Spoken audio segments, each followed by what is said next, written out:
Yippee! Yippee!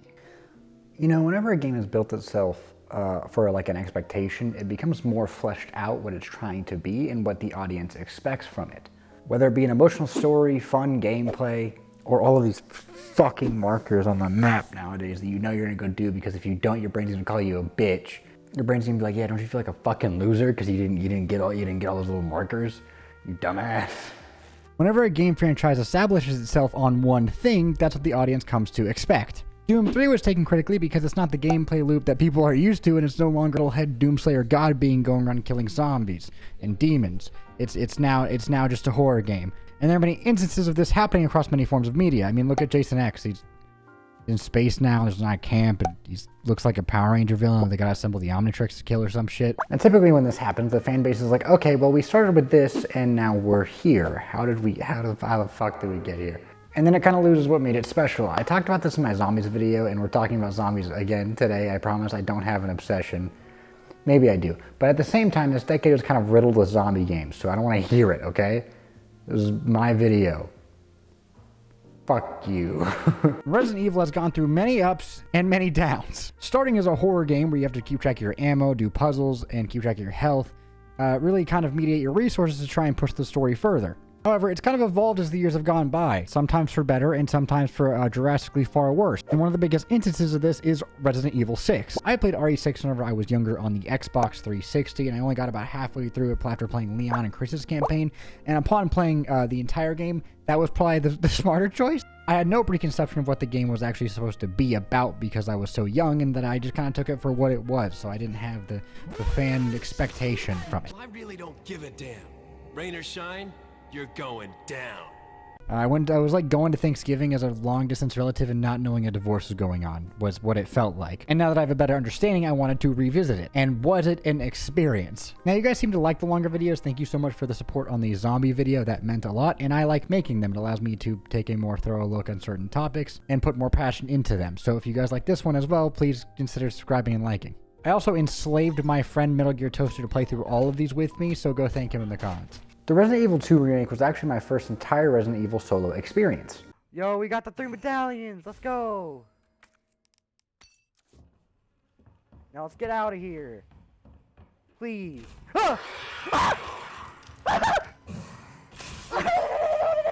Obviously, I had played more than this, but not 100% of them or played the entire campaigns that were available. And I played Resident Evil 4 on the GameCube, but not all the way through. I played it with friends. Whenever you compare the gameplay of the RE2 remake to RE6, it's like comparing a rock to a window at high speeds, only the rock got into the house and somehow burnt the house down. And what actually caused the house to burn down was RE4 doing so well, which I am not dogging in RE4, okay? I don't want that heat in the comments. That's not what I'm saying.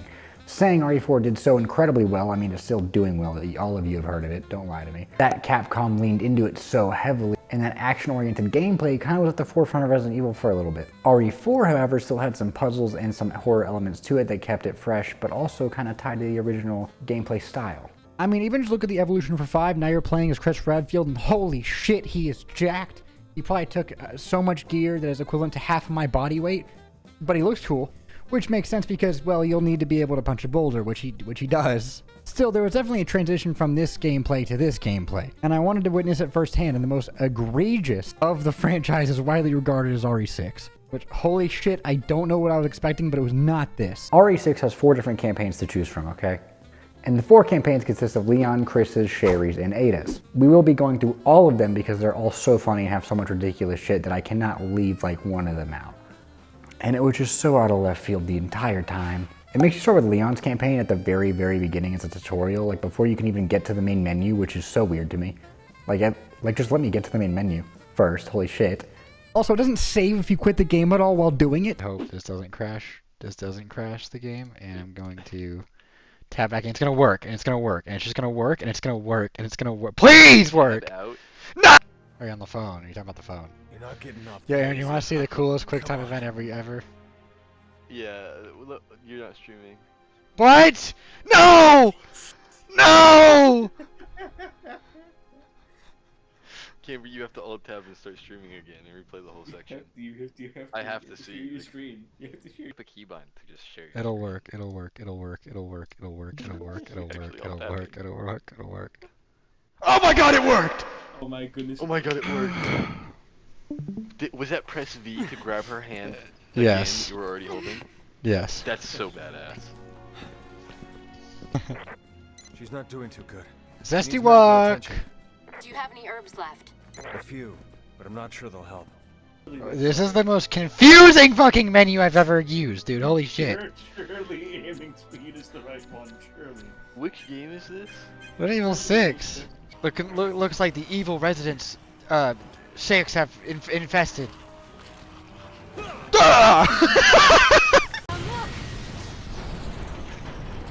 should have a plane crash that there. That's not physically possible for that to happen. It was like...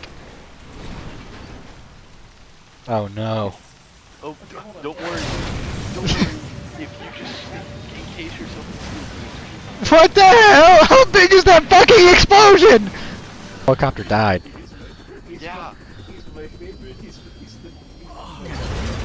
He's the real MVP. What just happened? How did he die? He's just dead. He's just dead. Pilot's just dead. Dude, holy shit, how many quick time events are there? So I would quit the game because I have to go do family stuff, and it says checkpoint saved in the top corner, and then I loaded it back up, and I have to replay the 15-minute fucking tutorial again, the entire thing. I'm gonna launch Resident Evil 6. Well, I have to go work out. I know, but I'm Of course the game will you work for me. do. Did it not fucking save? It said checkpoint saved. I'm telling you, you can't trust these things. There's no way! Camber, There's no way! Kidding me?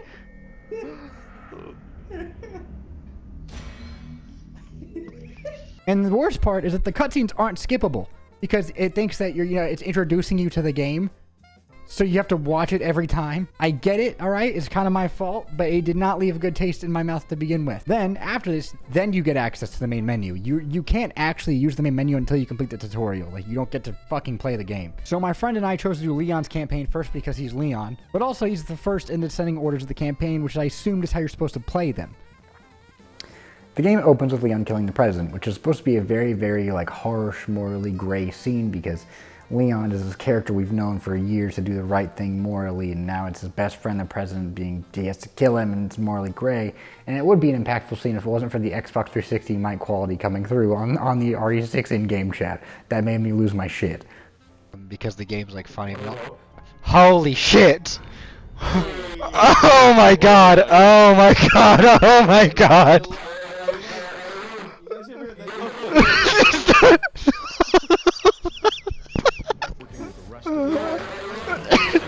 Holy shit, it's not even audible! Holy shit, that's us! Yeah, I can't hear myself. Don't do it! No!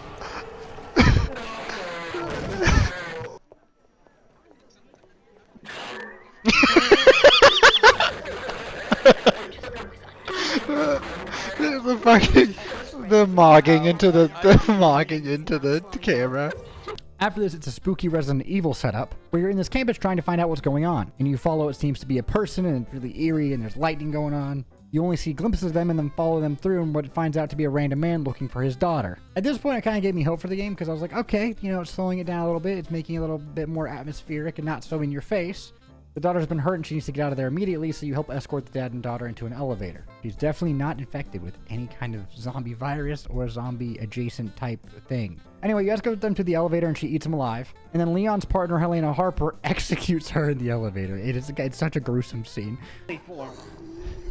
Oh no. Oh my god. William Afton. No! He's coming back, he always comes back! He's already gone! Shoot her! Oh no.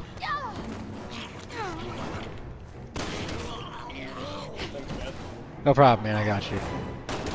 Oh my god! You go to a parking garage, you have to run a little bit to get out of there. You get to a security camera section where you watch guys die and they get eaten and they do absolutely nothing about it. God, can Leon not, like, mog in one scene? Can he not pull that face in one scene? Yeah, that's what I would have did. In what scenario do you like get stuck in a zombie apocalypse in this building and your first thought process is I'm gonna write help on a sign and point it to a camera and just wave it in a camera? It's like letting himself get eaten. It's too late. It was later in this level that I learned you can dolphin dive in any direction, and this is I knew that I found a gem of a game in at least some way because it was so incredibly fun to move using that system. And I was like, oh man, is this game going to be worth every hour I'm going to spend playing it? It wasn't. It wasn't at all, actually. It wasn't. Click X. Or click, no, I don't know what button it is for you, but look at my guy. I can whoopah! I can dive backwards. I'm rolling. What mouse? What keyboard command are you hitting? X. Going prone. This is so. You have to aim down and hit the- This is so stupid. Oh my goodness. You aim and hit the dash button. Oh my god. I bet a remote bomb. You spend a while on this campus trying to figure out what's going on and trying to get into the major city to find what's causing the zombie spread. While exploring, you're going to notice that there are herbs and ammo laid about, much like the previous games in the franchise. You use these herbs to make pellets, and if you mix the green one with the red one, you make 6 of them. If you use just one green one, you make 1, and if you combine a green and a green, it makes 3. You use the pellets to heal a section of your health, and I say section because as you play through the different campaigns, your HUD changes. So it kind of works the same throughout all of them, though. It just restores 1 section, and I think you have 6 total. I don't know why I held it with a 3. We called the pellets Tic Tacs because whenever you revive a teammate off the ground, it looks like you're just giving them a Tic Tac out of a Tic Tac container. But if you use these healing items next to your teammate, it also heals them as well, promoting you and your teammate to stick together. Up until this point, you're probably thinking that this game is kind of similar to the other ones and has a little bit of a, more horror elements into it, and you're just waiting to get into it. You're fucking wrong, but that's what I was thinking as well at this point because I forgot how ridiculous RE6 actually is. And then I realized that I was wrong about the atmosphere and giving this game, hoping that it was going to be kind of played as if it was evil. I mean, I knew it wasn't, but I was hoping I remembered wrong. Because you get confined in a hallway and a bunch of zombies start rushing you and you have to kill them and stomp on their heads. Is there like a... Oh, let me look at the keybinds.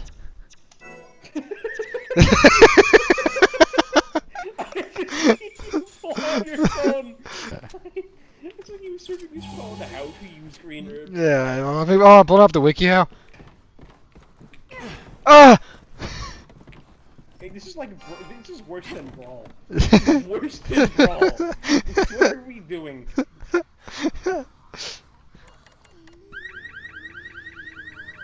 What did she even type? She didn't ask and you just started fucking typing. And again, the door's locked. Take them all. Maybe you can't.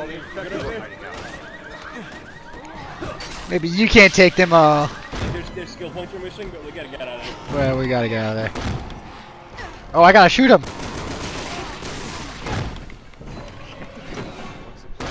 Oh yeah. Sorry, what was that? Why did you just kick open the door each time? Cause that's how it's gotta be done, man. Ah! And then you fend off a horde and drive and crash a car that I absolutely did not needed to be crashed. Leon Jeff definitely fucking chose to do that. Get up! Thank you for your Tic Tac. Fuck you, bitch!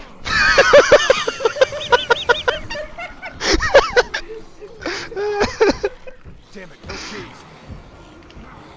What am I? I'm looking. What about the glove compartment? No, nothing. Leon, why are you taking so long? Should we hotwire it? Hold on. Found the keys. Leon, it was making me do a quick time for everything. Back up. Oh, it's gonna make you do a quick time event for that too. I'm probably gonna make me Yeah. quick time event. I'm prepared. Oh, here we go. I'm preparing for the quick time event. Bruh. Quick time event. Leon.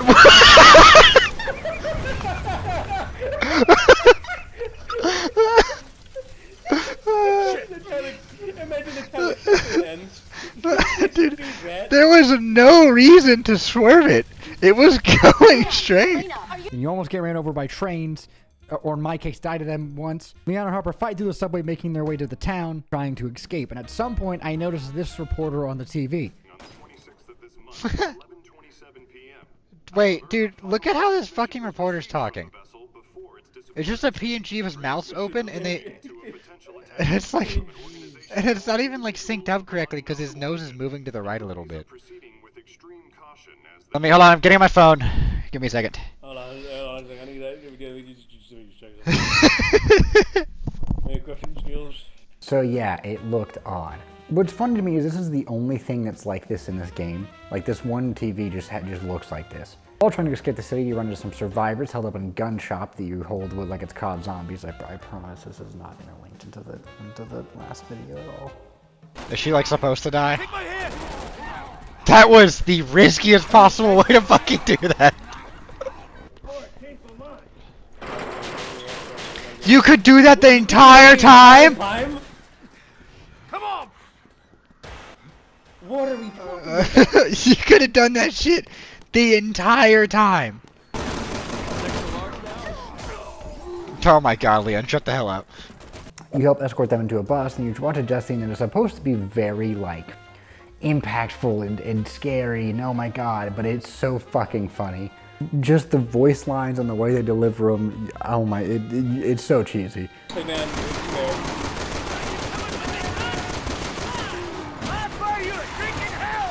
Holy shit. What the hell just happened? You escape on the bus to get to this cathedral that Harper's been taking you to because she says there's data there, and along the way you get into another car crash that is totally preventable.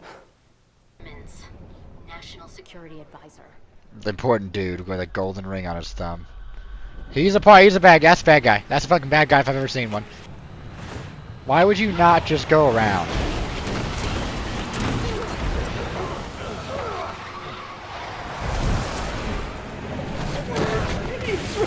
Oh my fucking god. What are we doing?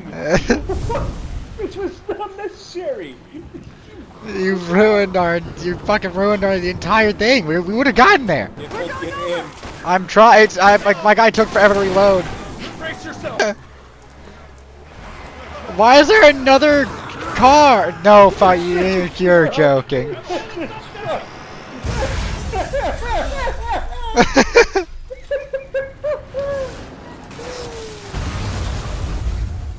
Oh my god.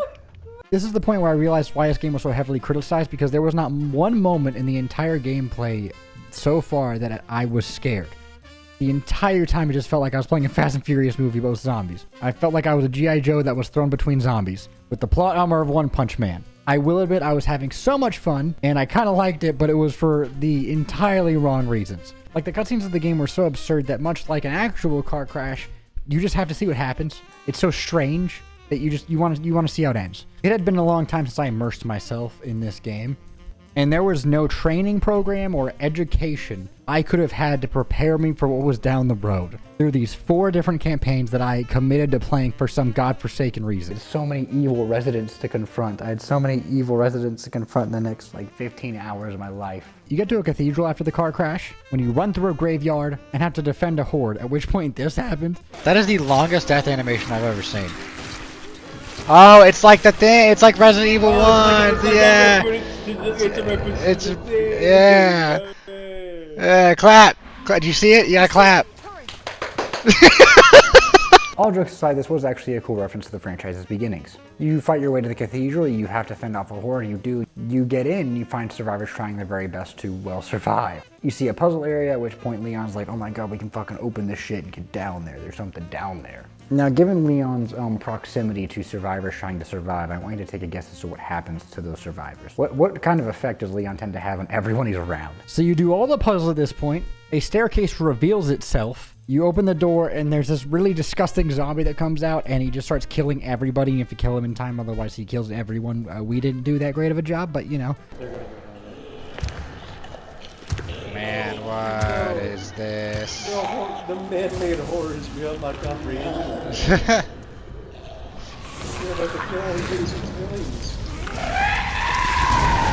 I don't like that.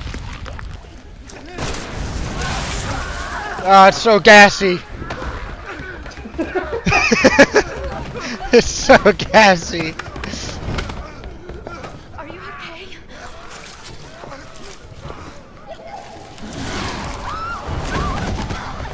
And then you go under, and it's just a huge lab area that should not be there unless they're trying to do like some kind of like mega church wizard shit. Oh my god, they fucking got me.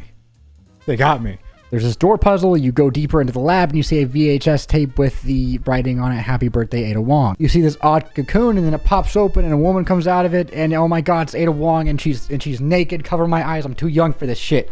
She's in this game too. Yeah. Yeah, you better be ready, because Ada's all over this one. She also has the most infuriating fucking story. By the end of this video, I'm gonna lose my mind. After you watch this, it starts setting up something bigger as you go through the lab area. Seeing so many different machines and doohickeys. And this whole time, like, Leon is asking Harper questions because she obviously knows something, and she kind of hints at it, and she's like, no, she just doesn't tell you. Like, she knows things, but she just doesn't tell Leon. Which I'm gonna go over later. Why I think this is an odd choice of writing, because it has to do with the plot point later interacted with. But oh my god, the amount of confusing choices in this game with gameplay and storytelling is so numerous that it almost feels like a fan service game at some points that was just like happened to be published. That was written by like a 15-year-old. Do we even know what we're supposed to like actually be doing? Like we're supposed to get to the cathedral. There's a thing back here. Well, we already got to the cathedral, now we're under it. Okay, well, okay, first of all, this story started with us killing the president. Yeah. We killed the president, and now we're trying to stop this virus. And Ada Wong was naked on that tape. You know, I'm sure the story will conclude very well. Yeah, I'm sure the story will make sense by the end. Yeah, I'm sure the story will make sense by the end. Leon and Harper go deeper and deeper into the lab until you see Harper's sister needing to be saved. So you do a bunch of flips and kicks, you know, the way that Leon usually does. And he nails them because he's Mr. Capcom with a sick-ass haircut. Then the person playing as Harper has to carry Deborah around, and you jump and do cool shit until you get to an ominous-looking area that may or may not be a boss fight arena. It's a boss fight. It's the most fucking boss fight I've ever seen. What the hell is going on here? Let's just get her out of here. And then I'll tell you everything. I don't like that you're keeping secrets from me, man. Hang in there, sis. You can't hear me? No, I can't even heal you. Oh, heal. Oh, yeah. No, I'll be good. I'll be good. I got it. I got us. Don't you worry. Alright. By the end of the story. This is a boss fight arena. This is 1000% a boss fight arena. Is Deborah the boss?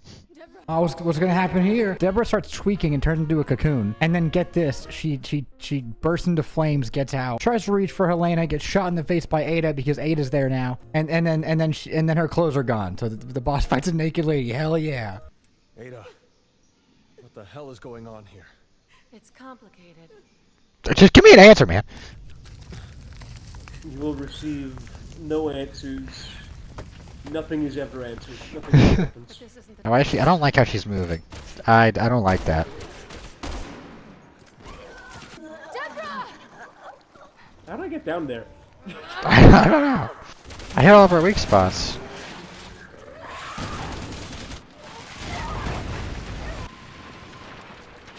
I gotta reunite with you, dude. We're gonna get to play the game together again.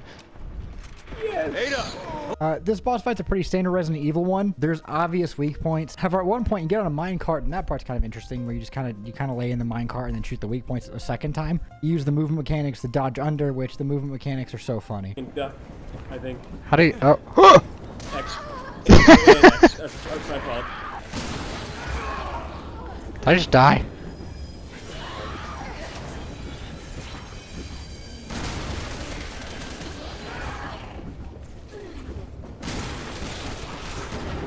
Oh my god, I'm gonna heal. I'm gonna heal up though.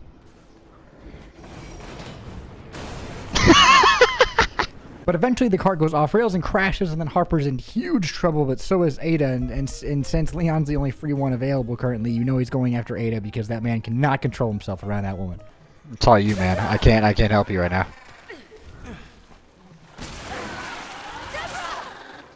Could you imagine that you're about to die? Your life is on the line. You've been sent with this partner who's supposed to be a special agent and guard you with his life, and you're supposed to guard his with yours, right? Only for the situation to actually happen, and you look over, just absolutely not paying attention to you, so you can save this random girl he's in love with. But because Leon is Leon, he saves Ada and Harper. As Harper's sister hangs on for dear life, Harper says her goodbye and lets her go. No more tears. Not until I avenge your death. Please.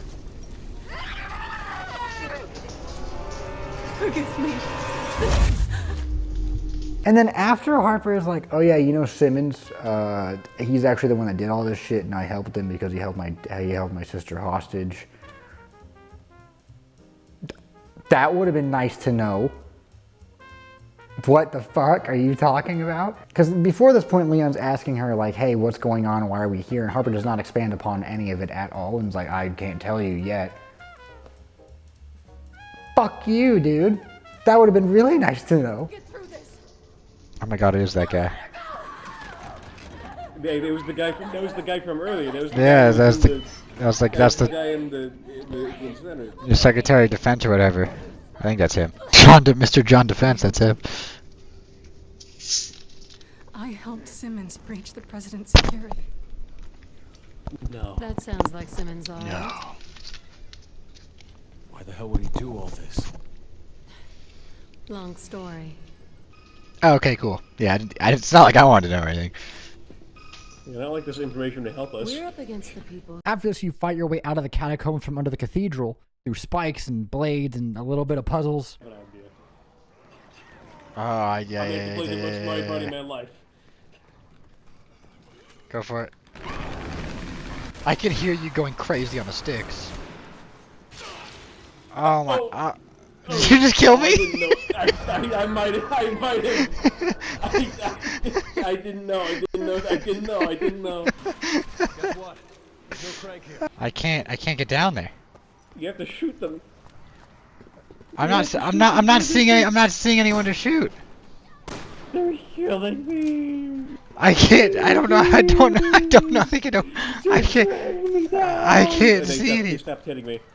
Also, there's zombies that try to choke you out. Dude, there's a zombie trying to fucking choke me out. Hey, you gonna be able to handle that? Yeah, I got it. Oh. Yeah, well, I got him. And then there's this big ass fish, which the big ass fish is a boss fight, but it might be the most ridiculous thing I've ever seen. There's so many QTEs, it's like half of the boss fight. That's why I just survived with death. Where am I? Oh, I'm hanging on. I think this is just a shark. No, the fins don't look. There was a shark in RE1. Are you about to have a There was a shark QTE? in RE1. Are you about to have a QTE? Oh, he's having a QTE. I'm having QTE. I've been having QTEs.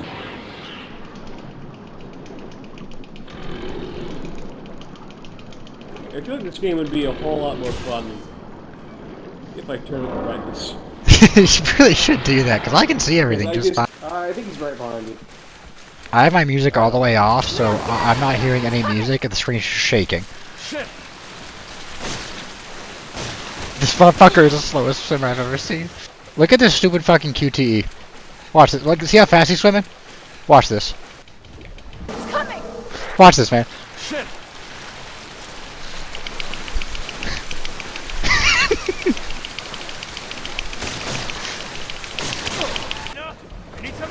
Come on! I do have a... Helena! Give me a break. Oh my god. Thanks. I think professional just makes the QTEs harder too, because my forearm is sore. I swear, I swear, because it's like actually difficult. And then there's a sliding section that's just, you know what, I'm just gonna fucking show you. Aim for the dynamite! Oh, shut the hell up. Oh my god. Good work! Alright. Sure. You know, for how stupid it is, it's fun. Now I know what you may be thinking. Since we know Simmons is doing this, can't we just like tell them and turn this in and turn in all the info? Well, he's got a funny way of clearing his name. He blames Leon and Harper for killing the president because they were the only ones there. Friends for 30 years. Tell me, is it true you were the only ones present at the time of his death? What do you We would have say? seen this one coming. What? Suspects in this attack. No problem. Turning yourselves in. That's the worst. Hanging up on a national terroristic threat who just killed the president. After this, Leon does the most Leon thing I've ever seen him do, and tells Hunnigan, the girl on the computer at the government headquarters, basically helping them throughout this whole thing, and he's like, "Tell everyone we're dead." So then he fakes his death and he goes to China. Is that a nuke? That is 100% a fucking nuke. Destroying the evidence. He didn't sound too happy. Any way we can find out where he went? Don't I want worry. to get a warrant. I've got a tail on him. He's on his way to the airport right now, where his private jet is preparing to leave for China. We're going to China. China. We're going to. Actually, we were in China in the Take a opening. look at these. I need you to fake our deaths. Can you do that? What? Of course. But they'll figure it out eventually. What are you going to do? We're going to China. Oh my god, I was right. I was right. I was right. I was right. That's the end of chapter 2, and now we're on a plane in Chinese airspace. And surely nothing will go wrong with Leon on board. So the pilot's a zombie, and the plane starts falling like a brick. Harper and Leon take the zombie to the back of the airplane, where they like push it out of the back while they open the pressurized cabin, depressurizing it, and also There's no way that makes lighting a grenade on a. Damn it. Duh. No, that works in a plane. What do you think's gonna happen, man? I wonder what's going to happen to this plane. Is everyone going to get infected and be infected? I wonder. No. We need to open the hatch! I'm opening the hatch. Come on. I need you to guard me. I need you to guard me. I need you to guard me. I'm trying.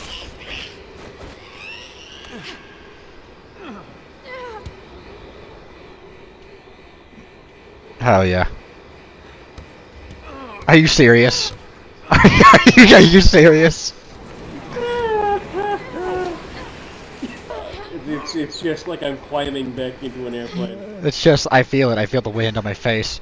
since it's the same zombie from the cathedral that spreads the infection through the air, it also infects everyone on the plane.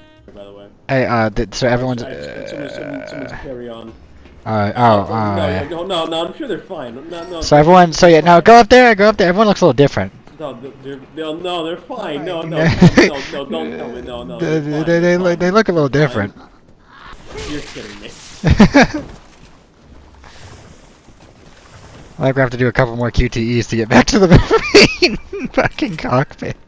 But I did have a thought that whenever you boot the zombie out of the back of the plane, are we not just releasing a BOW into random territory that could have lived? Like, right? Am I crazy for thinking that? It leads me to believe that maybe perchance it's still out there. But that's neither here nor there. Now you gotta fight your way back to the cockpit where Leon tries to land the plane. Now, given Leon's track record with vehicles in this game, I want you to guess what happens within the next 2 minutes. Sick. I'm currently making sure we don't die. Uh-oh. What could this possibly be? What is about to happen? What is about to happen? Huh?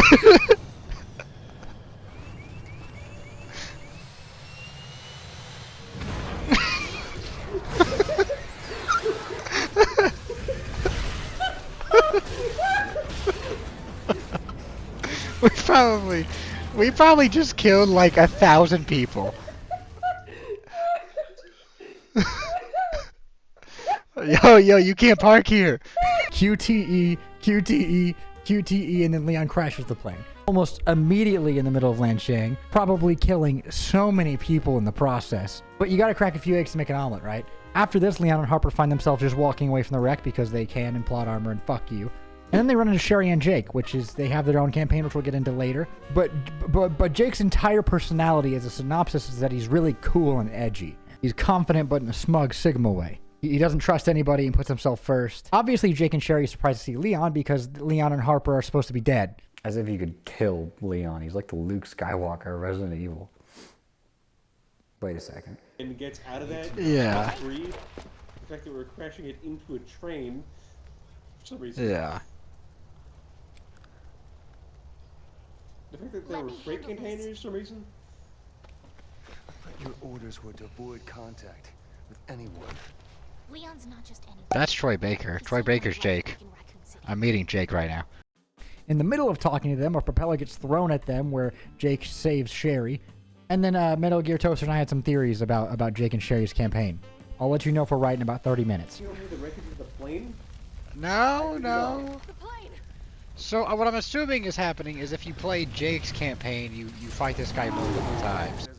Because I think all of their stories are like interlinked in the same night. Welcome to the club. You get used to it.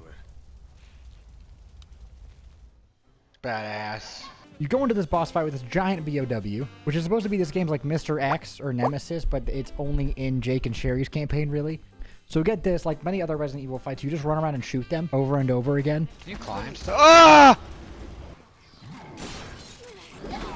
No! I gotta get out of this. Ah! Until eventually Sherry drives a fucking bus into him, in which I think this cutscene plays regardless, but the AI totally fucking missed him. I don't know if that's just always gonna happen, but it missed him so blatantly.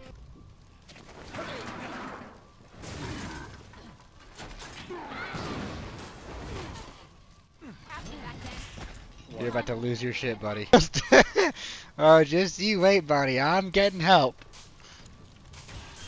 Ah, fuck, I'm getting DVD skill checked. Hold on.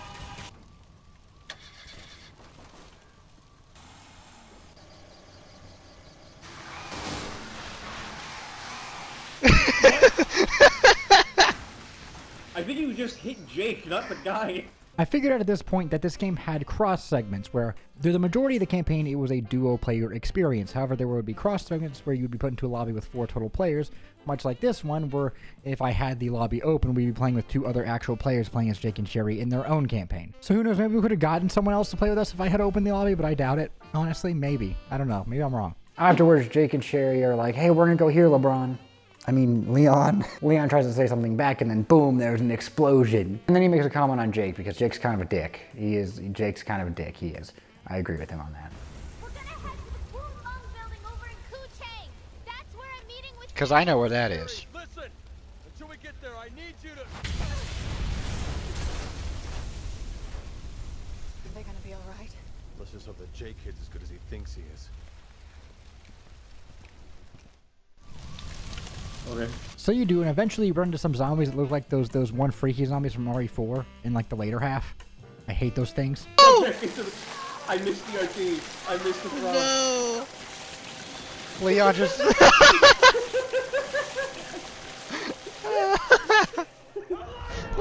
Leon just fucking watched it happen. And then, oh my god, Ada's here again, but she has a different costume on. So Leon immediately follows her into another lab. If there's one thing I've learned is that if something happens in a lab in Resident Evil, things are about to get really real or really goofy. And then like a mirage in the desert, I saw Chris. That's what I saw. Oh my god, it's another one of these! Nope, okay. You have to shoot this thing, right? Yeah, you just gotta shoot the things on the side. Was that Chris? Was that Chris Redfield? Likely. It's likely. They also threw in some Resident Evil fixed camera angles from the originals, which is a cool homage. Oh, Resident Evil camera! Resident Evil camera! Fixed camera angle for no Fixed reason. camera angle. But Leon and Harper are chasing after Ada, but as you go through, you also notice that Chris and Piers are there too. You guys are in 2 separate rooms right next to each other, fighting explosive Roombas while trying to open a gate so you can chase Ada down. Ada, come back! I've never hit a woman before, but I'm gonna start! Dude, what the Ninja Gaiden ass is going on? Of course, you open the door, you chase down Ada, and then Leon and Chris run into each other. And then there's this cutscene that plays that Chris wants to kill her, and Leon's stopping it, and they have this standoff. Chris tells Leon, Ada's the one that's doing all of this, and Leon's like, but no, it's actually the National Security Advisor, Mr. Simmons, anyways. Oh, who's gonna win? Who's gonna win? Leon F. Kennedy or Chris Redfield? Oh, they did the thing! She's the one who did all this! No, it wasn't her. It was Simmons. the National Security Advisor. I lost all my men because of her! And I lost over 70,000 people, including the president, because of Simmons. She's working for Neo Umbrella. You know what that means? No. Yeah. No. I do. And you're still going to protect this woman? I am. Then Ada flashes everyone with a flashbang and runs off and gets away. No.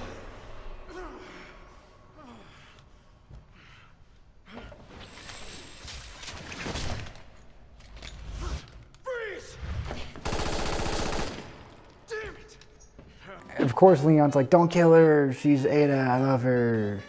Fucking, come on. Then Chris is like, okay, we'll let the BSAA handle her. Leon and Harper are now back on tracking down Simmons, who is somewhere in China. I'm not sure where, but we're gonna find him, guys. Like they're building. It's a building up there. Who'd have that would that would yep.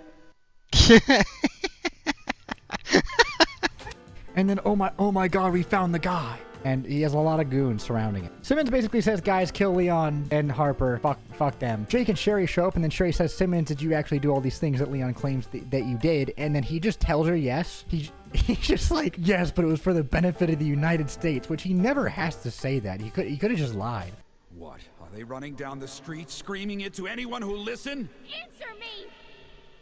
It's for the benefit of the United States and global security. I can't see how killing the president is good for the country. The president's dead? Well, we have Leon to thank for that. God damn you, Simmons! Dispose of them.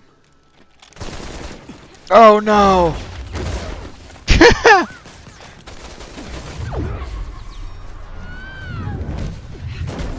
Hold your fire! It's for the benefit of the United States. All right, man. Fair enough. Show enough. A Javo, which you don't know who they are yet, we're going to explain Chris's campaign, comes up behind Simmons and shoots him with a sample of the C virus. Immediately after this, a lot of fire starts opening. Jake and Sherry go one way, and Leon's like, protect Sherry, and then Leon and Harper go another, following the virus-infected Simmons onto a moving train. Which started a trend of Metal Gear Toaster crashing every couple of cutscenes, which I felt really bad for, because not only was this game not the best, but also, you get achievements for at least beating the campaigns, like giving you a little medal by each of the campaigns that you completed. And he didn't get any of those because since he crashed on the final cutscene of each chapter, he didn't get the completion bonus for it. So he didn't even get that. That's rough. I couldn't help but notice. Yeah, my game crashed immediately into the new section.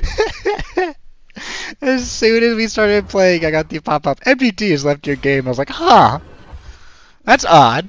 Whenever you get back in, you're fighting a cheetah version of Simmons, like he's from Animorphs. You guys know what I'm talking about, the Animorph movie, Animorph show movie. That woman. How dare she do this to me?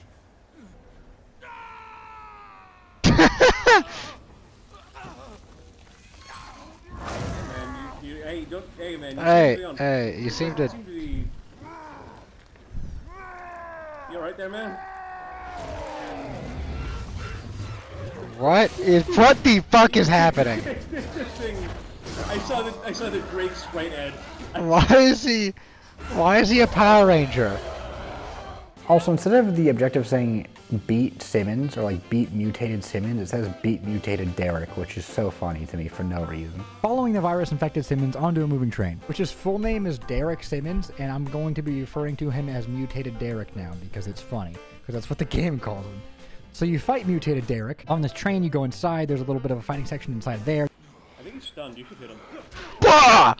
Blah! Blah! And then you go on top of the train. There's a little bit of a fighting section on top of the train. And then there's a chasing section. Oh my god. Oh my god. What? He's going fast? I can't see him. So that's crazy. Ah! Oh, that was so close. That was actually really close to me missing that QTE. On the other train, and where's the horror? Where is it? I had played this game for a reasonable amount of time up until this point, and I still had 3 campaigns to go, but it's kind of weird that I've been playing for about 4 hours and I had not been scared one time. Nor did I feel like I had to worry about any stakes just because of the absurd amount of plot armor that had been put on Leon and Harper. I mean, there is so much bullshit that happens to these characters, and there's not really any consequences. They're just fine and in peak condition. I was aware that this game had a reputation of being detached from the original franchise's, what's the word? Fucking gameplay. But holy shit, this is just Uncharted. And then Mutated Derek also has a gun on his head, but it's like made of him. It gets a little wild. Does he have like missiles? I think he does. You run him over with the train, and then Leon and Harper fall into the river.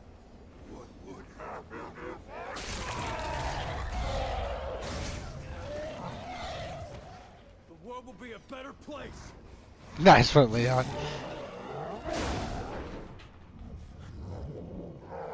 Hold on, make me shoot this thing.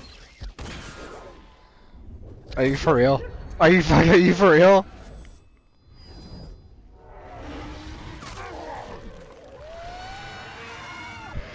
What? Is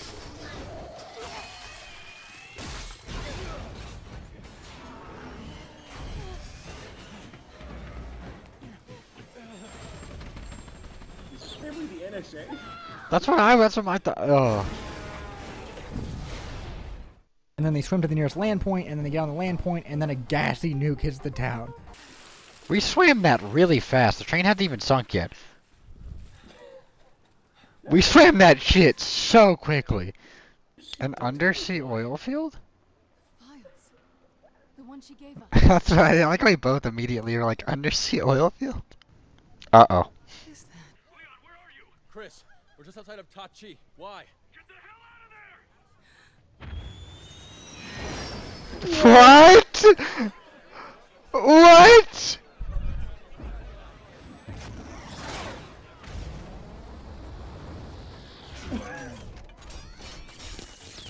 No way.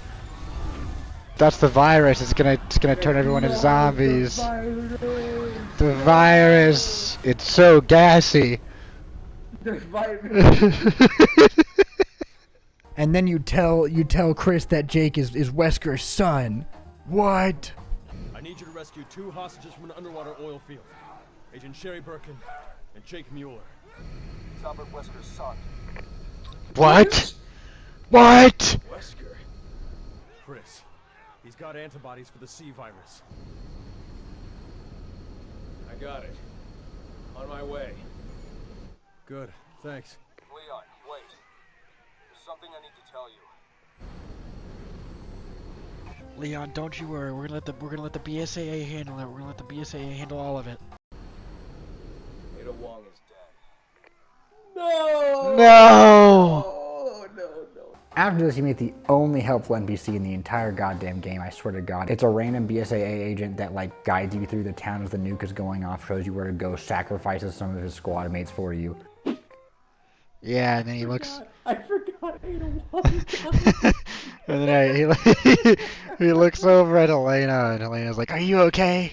Yeah, and then there's a random guy that's like, "Hey, you guys need to get out of here." Or the only helpful guy we've ever actually had. Sounds like someone's breaking in. Sounds like someone's breaking in. Helena!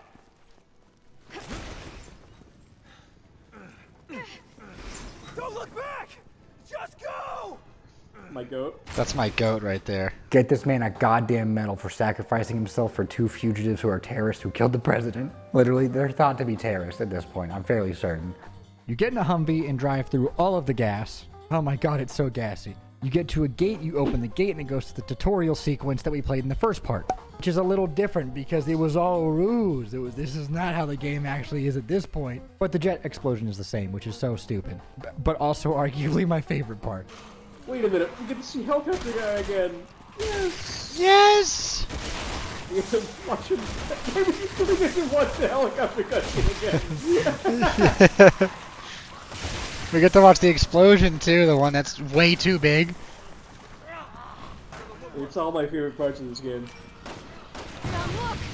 There it is. Oh, here it comes.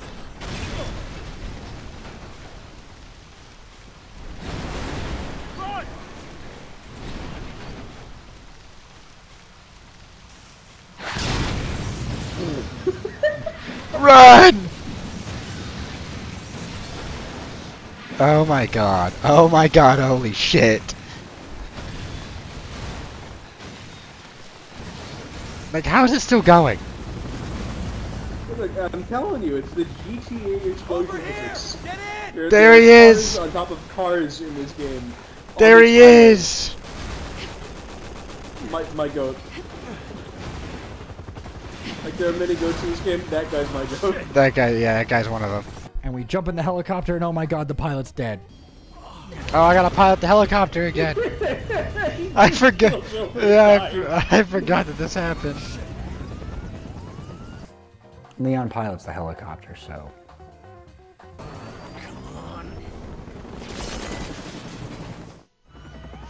Don't you worry, Alex. I'm gonna.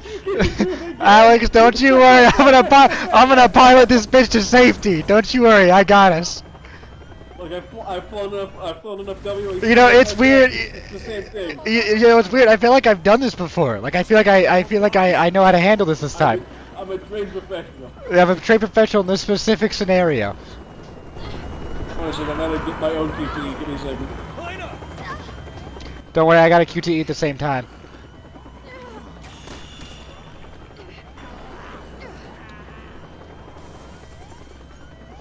Alright. Oh shit. I got it. Don't you worry, I'm taking this in for a nice soft landing.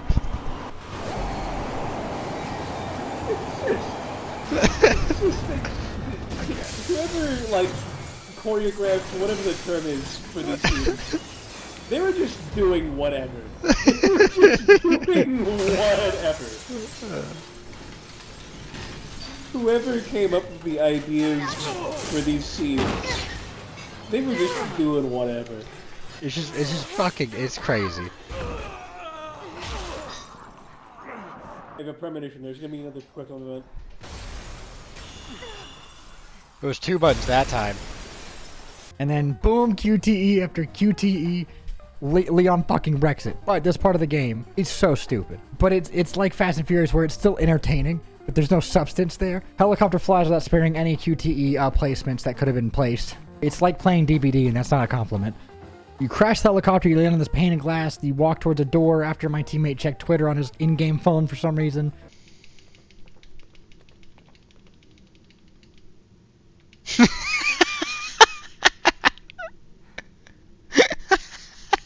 Like drop some ammo or something, give me a second. And then the final boss fight, man. It's there. This is the first part of the final boss fight where you're fighting mutated Derek, but he's like a T-Rex made of worms and goo and silly putty, and Ada's there too in a helicopter. So, what the hell is this? You know, I think it's a T-Rex. Pretty standard stuff where you're just mag dumping him and then shooting the barrels that he actually walks over. Leon and Harper can run into him and hit him with a sick-ass combo. Yeah, it's my turn, bitch. Then, of course, all of a sudden, there's one of my goats, the BSAA agents, show up in a Humvee to help us with 2 mounted guns on the back. Now it's on rails and we're in the back of a vehicle shooting him, and then he dies almost instantly in a bit of fire after the Humvee flips. That was quick. Another car. What? With machine guns. It's gonna be an on-rail section. Who's calling these people here? And my goat lives.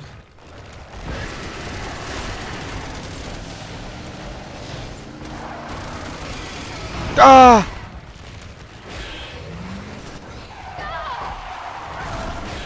This boss fight's been like 60% cutscenes, right? Yeah. No! No! They blew him up! They hit the fucking Pentagon! But eventually, after enough bullets, he falls over and dies, and Ada flies to the top. Of course, Leon and Harper follow her. Do we do it? If we win. Oh, we gotta go shoot his eye.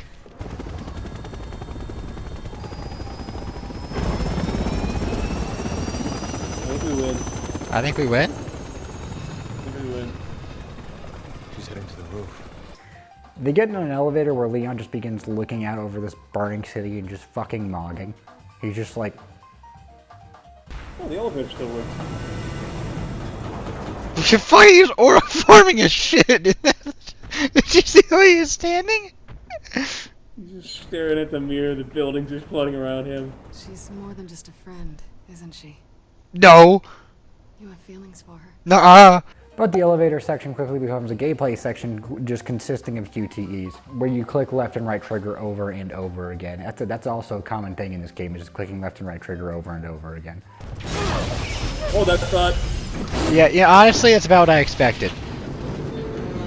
At this point. Okay, just jump from there, give me a second.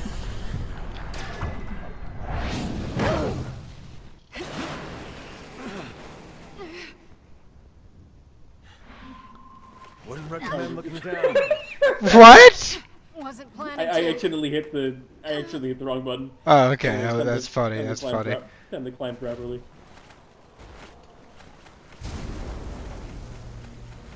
He's just making this hard on himself. He's climbing without feet. You look over and see Ada soloing mutated Derek, because that's what she does in this game, because she's badass. You jump off of the rope onto a broken part of the bridge across the complex, and you try to help her. Then another QTE plays where you jump back onto the rope of the elevator. What? Why is he back in that for? She really shouldn't have ditched the helicopter. Yeah, why did she? Oh my goodness.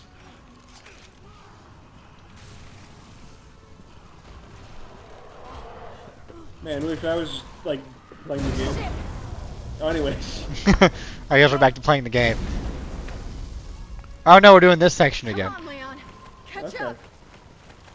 I always get stuck with the bossy ones. Shit! Watch out! What are we supposed to do about that? Another QTE happens where mutated Derek is chasing up the elevator rope, and Ada is shooting at her, so he gets pissed at her and jumps off and tries to attack her, but of course Leon being Leon, he flings himself off the side of a fucking building to help her. Hey man, let me help you out. I'm going. Just you wait, buddy. I'll be there. Let me help you up there. Oh, hold on. Just you. Okay. Yeah, that's fine. Ada!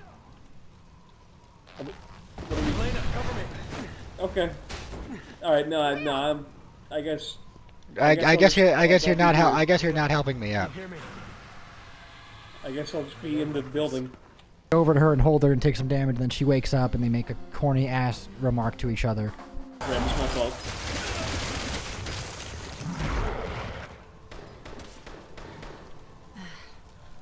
I was just resting my eyes. Shouldn't sleep on the job. Hold on, are you getting a cutscene and I'm just like... Yeah, I was getting a cutscene, yes. And then Ada and Leon are really just fighting him, and then the player who's playing Harper just sits in the back and shoots him from up above and doesn't really get to play the game, which is a common theme for the secondary person playing, I've learned, throughout this entire campaign. It's just worse to be two-player in this game. Until this cutscene plays where Derek throws Leon off the side, starts stomping on his hands and making him beg, and then Ada stabs the shit out of him with an arrow and then flies off like Batman.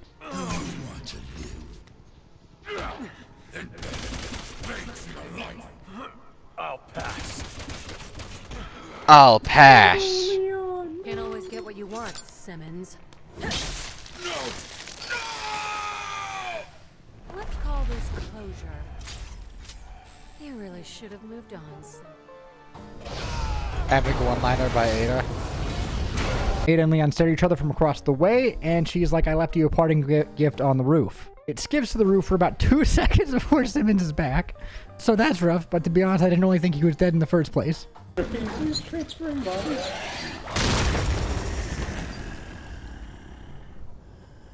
He just doesn't quit, does he? Yeah, let me try. Oh, I hit him? That seemed to do it. That seemed to do it, actually. What? Now, go! Once on the roof, you see the helicopter that Ada was flying up there, so of course we want to get to that as quickly as we can. And Derek's a big bug now. We beat him as a normal dude like 3 times, and now he's a bug. Push this. We're not pushing it. Ah! And just when you thought it couldn't get any weirder, it gets weirder. Leon is trying to get to this helicopter. He falls off, falls into this window cleaner bullshit, and then you have to fight a fly Derek. While Helena, the second player, just helps, which is a constant thing. All of the 2 players in each campaign just get the less fun job every time. Like every single time. Okay. Okay. Yeah, no, right. I just got a picture of you guys. I'm kind of scared, man. Then you run into what is obviously a boss arena, and then the real boss fight starts. What? No, you just burst into flames when you get to blood. Guys, I think there's some weak points. I think there might be some weak points in this boss fight. Man, I wonder where his weak points are. You shoot the weak points and you stun him, and you learn that he reformed himself by absorbing the zombies around him, and there just so happens to be a zombie with a huge metal rod inside of him in the middle of a lightning storm. So you put 2 and 2 together and you make 4, and you make him absorb the zombie with the lightning rod, and lightning strikes him and he fucking dies.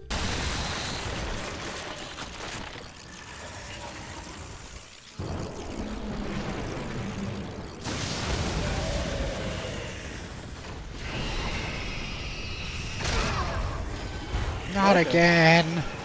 Which lead to Leon and Helena getting to the landing pad with a RPG on it, with a kiss mark on it from Ada, which you use to kill Derek once and for all. Because that's how every Resident Evil game has to end. We know this. You take the rocket launcher, I'll just, explode. GG's.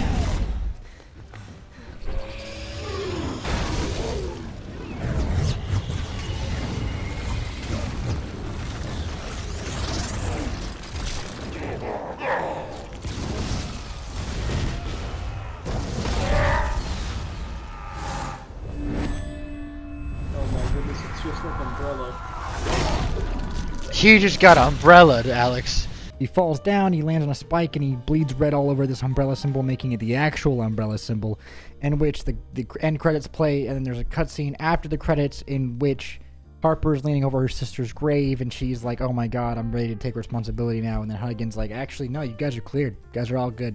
This being because there was a makeup palette left inside of the helicopter by Ada with a chip on it, having all of the evidence to clear Leon and Harper's name. Harper throws Leon the makeup palette at the very end of the after credits cutscene, and Leon literally like looks at it because Harper's like, whenever you see her again, he looks at it, he like lets out a joking sigh, and then says women, and then the campaign ends, and that's it.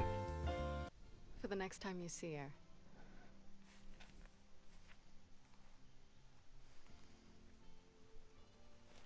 Women.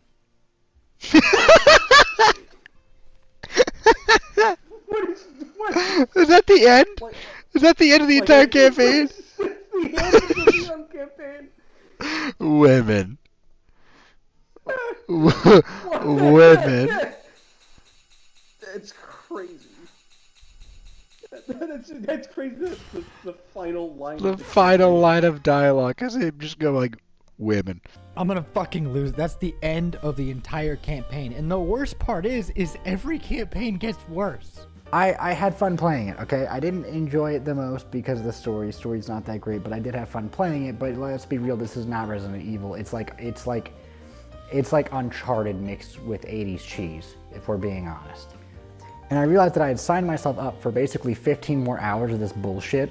And it made me realize how much more I had to go through, and it wasn't going to be easy, but someone had to do it, and for some reason I decided it was going to be me. After this was Chris's campaign, which I wasn't sure to expect because, well, we hadn't really seen it. I mean, I knew that we were going to be interacting with Leon because of, well, the cutscene we had with Leon, but you play as Chris and Chris but small or Piers.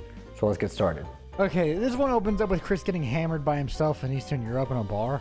Somewhere in like 2013, so before Fortnite, if that helps. Then this mysterious figure begins eating next to him. The bartender stops serving Chris drinks because he's getting a little too silly, too whimsical. He goes and sits at a table, and then the mysterious figure comes and sits next to him and starts getting really angry at him. He's like, fucking remember, these are a bunch of guys you killed, so come back because we're waiting for you. And it's Piers, which is Chris's like co-op partner in the campaign, who player 2 plays as. He basically says that Chris owes it to the squad that he lost in Eastern Europe to come back and fight under the Force, which we're about to go into.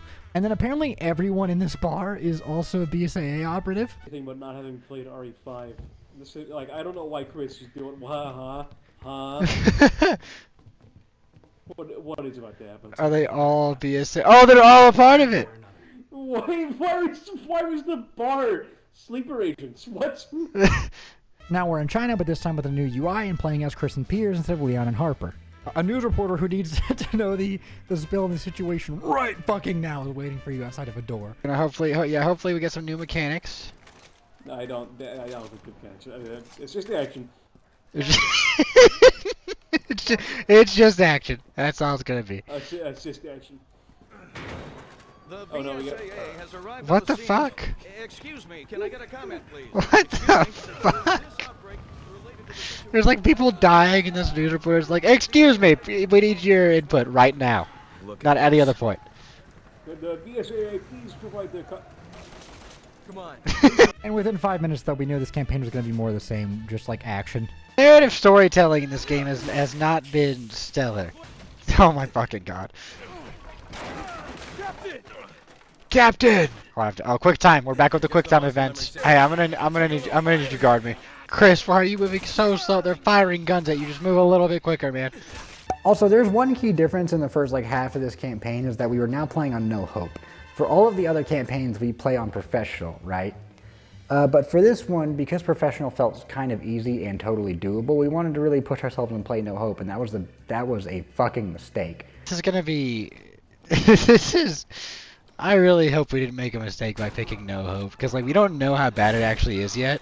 The funny thing about this difficulty in this game is that I genuinely think No Hope doesn't really change that much besides the spawn rate drops of ammo and health. You don't get any. You barely get any. On Professional, you get ammo and health like sometimes, it's kind of rare, but you get enough that it's totally doable, you don't have to worry about ammo as much. On No Hope, you get fucking none. Almost like 0% chance of that shit dropping, I swear. And there's no player skills like there are on Professional. In Professional, you will pick up these skill points on the ground, and then you can use them to upgrade your recoil control, your firearm power, your piercing power, and make damage you do against Javos.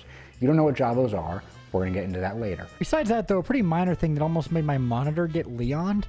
All of the enemies now are like mutant beings. They're not quite full zombies, but they're human with like zombie aspects of the C virus. They can use guns, they have more control over their bodies, and they're called Javos. So for the first hour or so of the campaign, we were fine because we had yet to run out of ammo, since the game gives you some off rip, and meds too. However, Piers, or Chris but smaller, has this cool sniper, and we were feeling cocky and confident that we were going to be able to get through this entire campaign. And we spoke way too soon. Oh no. No! Damn it. Oh my goodness.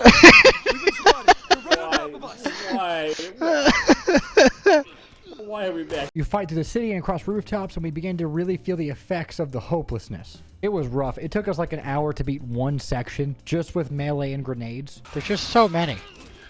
I'm out of ammo. Oh my god. No! Dude, they have fucking incredible accuracy. Damn it. Yeah, I'm starting to feel no hope. They're right on I'm starting to feel no hope. Oh, I'm out of ammo!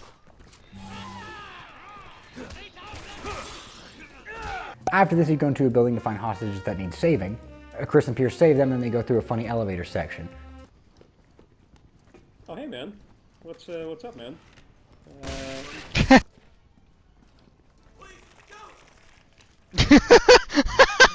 Both try to go push an elevator button?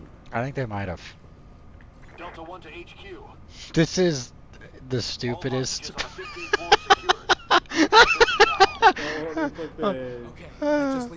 If I can stare into the.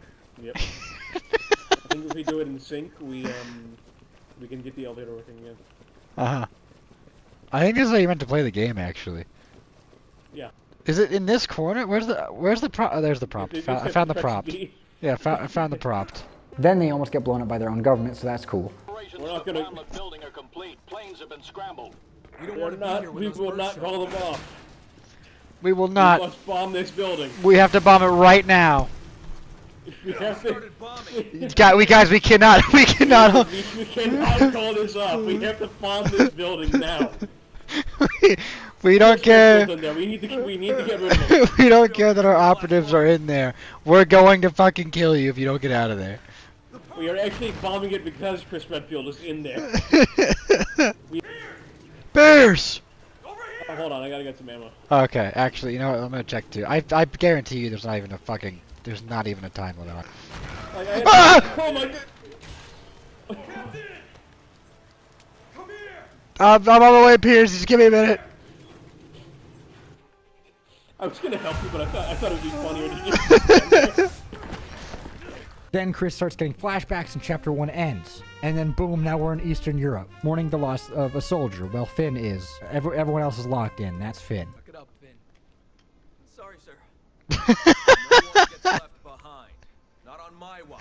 Fuck you, Finn. Stop crying. Then Finn gives you a rundown on the mission on his like flashlight PowerPoint device. No hope was really being felt after this cutscene because you immediately get into a combat section and no fucking ammo was being dropped. And so many enemies. Is he always this awesome? I'm sorry, sir. Were you always this epic? Sir, sir, I just have to ask: Are you always this epic? Do you ever turn your swag off? This is okay. Okay, this is going very fast. We went from talking to our troops to we're in an active war zone. Oh my goodness, Werner. Oh, he found it. Okay. That is not a green herb. But you know, now if we find a green herb in the next 2 years, we'll be able to combine it. We might be able to find a green herb in the year 2013. Maybe. There's a box I can open here. Another skill point. Yes! Oh, don't forget that one. You mow down a lot of Javo and then see one of these guys, which is pretty spooky for the first time. Okay, alright, man. Why? Okay. Why? Alright. Why? What are we doing? What are we doing? Why does he have like a weird... Why was he fueling? Why was he Yeah, why fueling? is... You know what oh my god, we have to fucking... I don't have any ammo! I don't have any ammo to kill this guy with! You kill some more things and then another chase sequence happens. There's a building over there though that I'm gonna go check out. Please don't kill me, please don't kill me, please don't kill me. He's gonna kill me, he's gonna fucking kill me. He's gonna... An APC comes and fights him off. Chris and Piers do some more fighting in the area. And the funny thing about No Hope, right, is that since you don't get ammo or health throughout any of this, what actually drops is skill points. And if you remember earlier, you can't do anything with these skill points. Like, they're not activated in No Hope, so getting them does nothing, but it kind of like teases you, like, oh, you could have spent it if you were playing on a different difficulty. Thanks, man.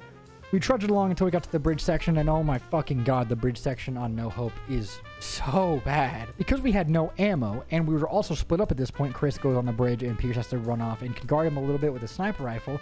And I had absolutely no ammunition to fight across the bridge. I pretty much had to wait for them to come to me, and if I left cover for even a goddamn half a millisecond, I was dead. Destroy the tank! I don't have ammo!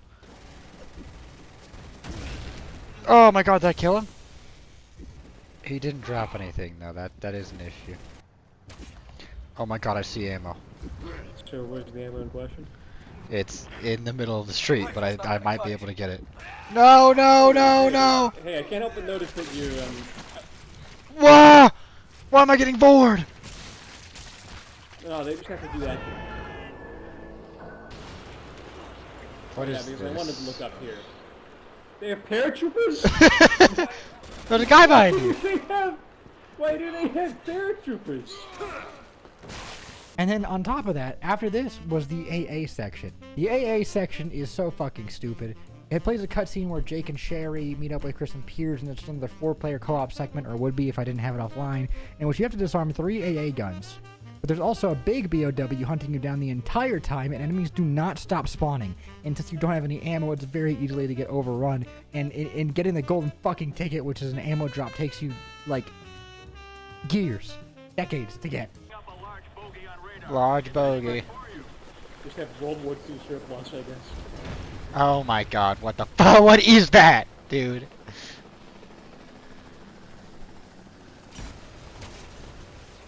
Hey, man. Yeah, thanks. Oh, shit.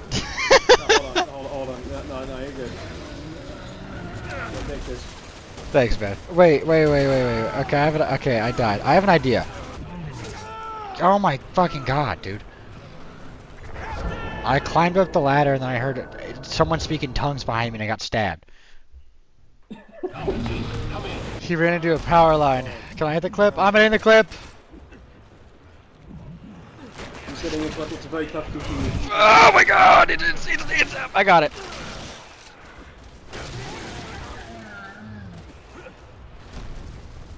You weren't lying. It is actually very tough. This feels like I'm playing Halo and Legendary all over again. I'm having so much fun. I find that hard to believe. We spent like an hour and a half on this section, and it doesn't help that the NPC companions are as useless as queuing CS with your most close friends. You know you're gonna lose. After beating this mission, the fatigue was starting to set in. Leon's campaign was funny and silly, and Chris's campaign was funny, but holy shit, I had like 15 more hours of this garbage ass shit to go through. I think Leon's campaign was fun because it was new and we hadn't expected it yet. I hadn't experienced what the game totally had to offer. But now playing as Chris's campaigns, I felt like I was watching a bad movie twice, and I knew that I had to watch it 2 more times after this. But it's like the dude's version of Twilight, where like it's like a literal car crash. You can't look away. You want to know what happens, but not because you care, but because it's so absurd. And the good parts that make me like it are for the exact reason we all hate it. Like, everyone plays Resident Evil 6 and you can have a good time, but it's not the best game. After this, Chris talks to Jake, and Jake is so annoying to me. It pisses me off because I really think it could have been a cool character if it was presented right, and they just didn't present him right. Chris is starting to like notice that he looks a little familiar, like Wesker, so Chris is like, hey, do I know you from somewhere? And then Jake's like, sorry, you jarheads all look the same to me, pal.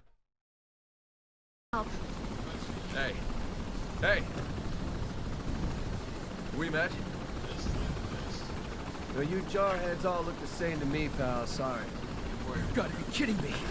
My mistake. Have a safe flight.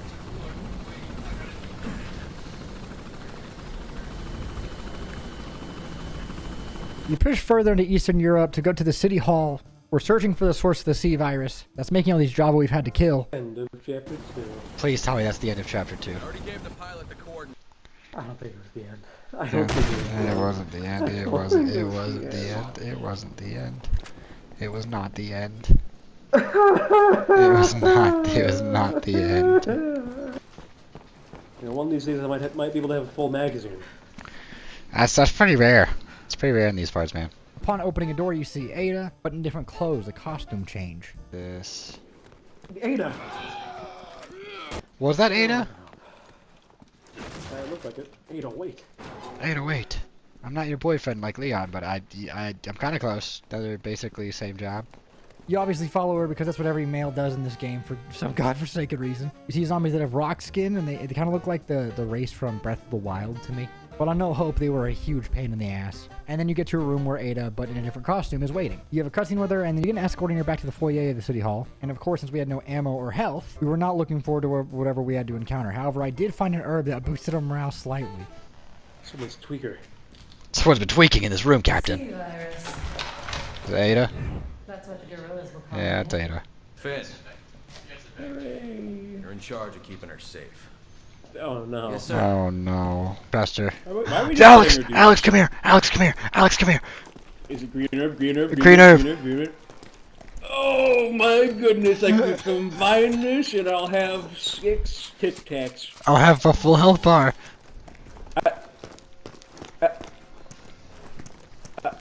What? What? I could have had those Tic Tacs too. But I immediately dropped because we had more rock guys to kill. Oh no. Now I'm gonna starve. It's alright, man. We're used to it. We're used to starving. We've been starving for a while, right? We can... You know, we can work it out. My bad, really. I'm gonna starve so bad! Everyone get to the second... What is this game? Why won't they give me any ammo? You also run into these new zombies. There's these weird gecko things. And then somehow Ada gets away and kills like the entirety of Chris's crew, which we already knew. We already knew about because it was the opening of the campaign. And Pierce saves Chris because Chris gets fucking absolutely box comboed by the rock zombies. And then we're back in China. And that's the end of chapter 2.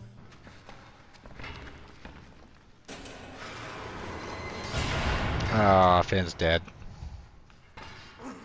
Something to remember me by. Green Goblin Grenade.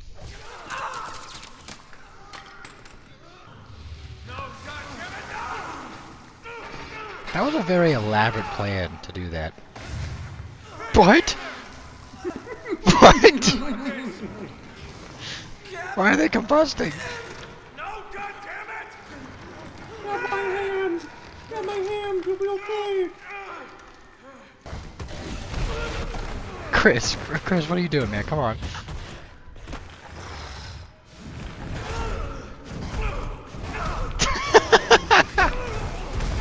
What the hell are you talking about? Maybe that's why he doesn't remember. You got CTE. Ate some paint chips, got CTE. He turned CTE into a superpower. Then Chris starts remembering things to Piers, and he kind of asks about where Ada Wong is, which is odd to me that they sent a man who doesn't really remember anything and didn't have a PTSD evaluation just into an active war zone. And get this, you go a little further, Chris and Piers get to ride down a slide in this thing. I don't know what these things are called, but I mean, we've all ridden one at one point. And we're going through Chinaman looking for BOWs. Yes! Wait, can I? Yes. Hold on. The next part of RE6. You can ride the slides. Yeah, run up them and then like interact with it. Oh my god. Oh wait, I can do this too.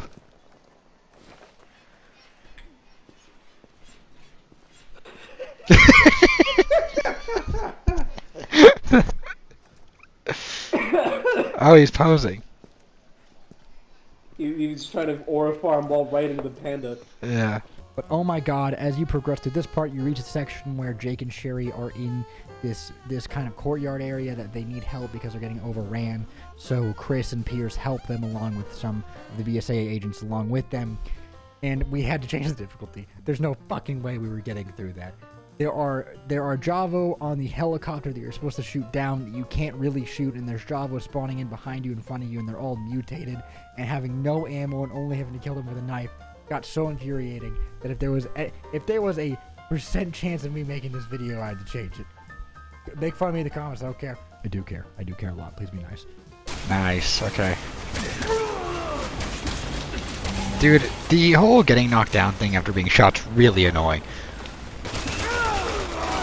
Dude, this is stupid.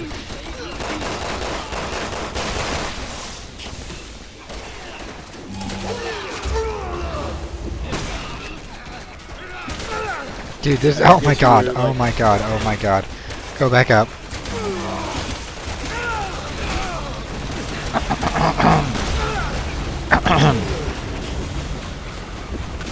Are you alive? No. I have no pickaxe, hold on. Thanks, man.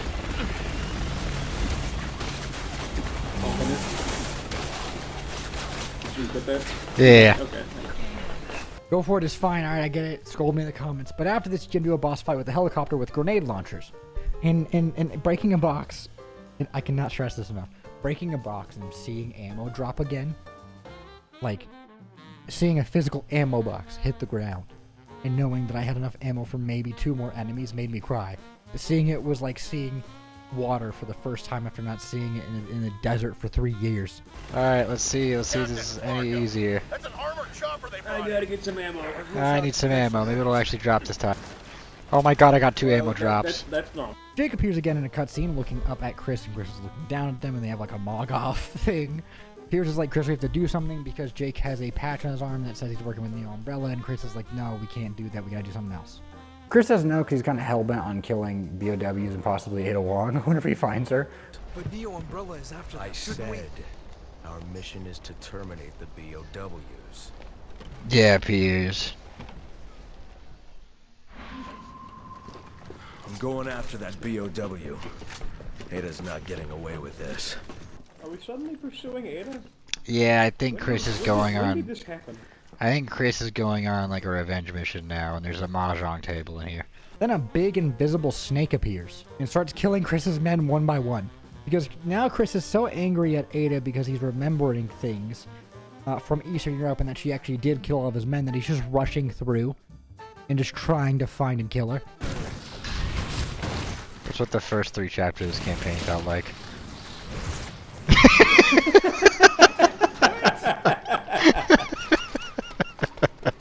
Ultimately, they all get picked off one by one, and it's just Chris and Piers and Marco.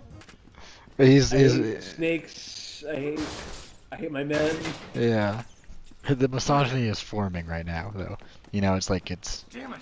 It's not here either. He's remembering Ada, and that will be the basis for all Yeah. of his hatred. But first, he's gotta go through like the bad leader arc. I really shouldn't have shot because there was no way that I was gonna kill it, so I just wasted like 20 bullets. A boss battle ensues with them chasing the snake around some buildings, having to crawl through some places until you get to a big open area with water that is being electrified, and Marco almost dies plugging it in. Why are we not shooting it like that? Ah! Well, for an invisible snake, he's pretty visible. Right? Die, you sack of shit!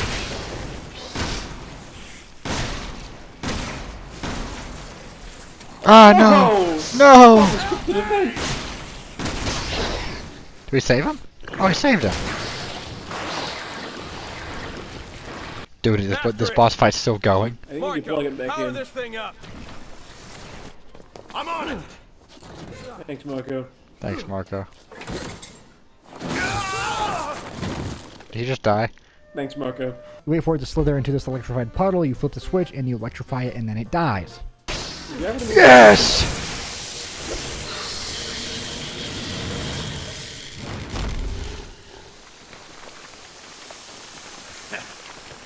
We did it. We fried that son of a... He's alive? Well, no, you just had a few thousand volts coursing through his veins, you know. Are you okay? Marco! There's 2 herbs up here. There's 2 herbs? Hold on a second, I gotta get on that. Thank God we didn't lose Marco, dude. I thought he was dead as soon as he plugged that shit in. In the next scene, Marco dies. At the hands of Ada Wong, and he suddenly combusts into fire and then turns into a bee lady after turning into a cocoon. And then once you kill the bee lady, he turns into a C4 brick. Marco! We're fighting bees now. Is it actually just bees? Is Marco just bees? These bees. He turned into a demolition block.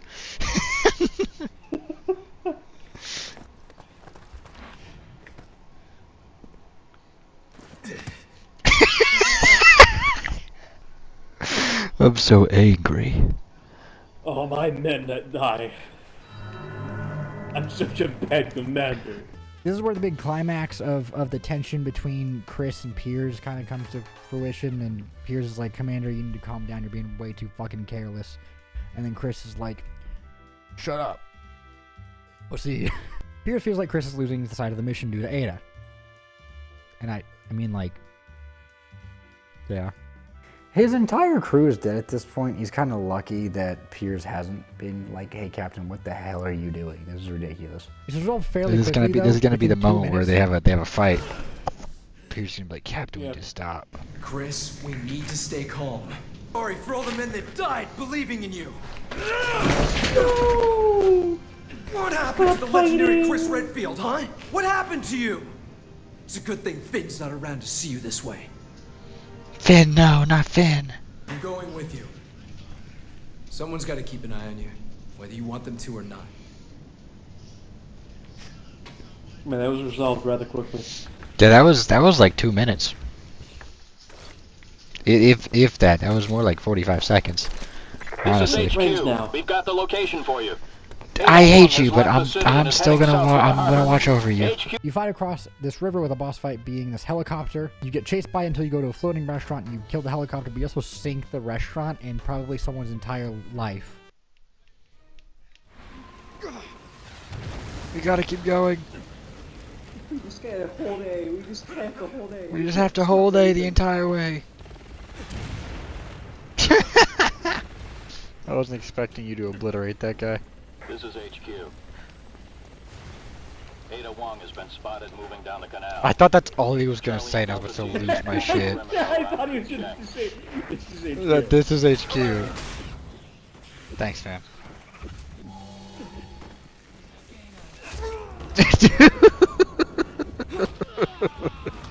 Oh my god! Oh, I gotta. Did we do it? We might have.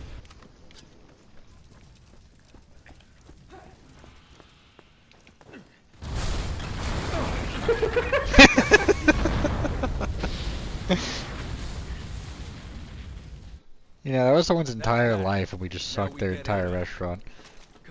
You go back to tracking Ada. You end up in the explosive room with the Roombas. We're back here with the Leon part, which means some more DVD skill checks in this room. I thought I escaped that game. It follows me.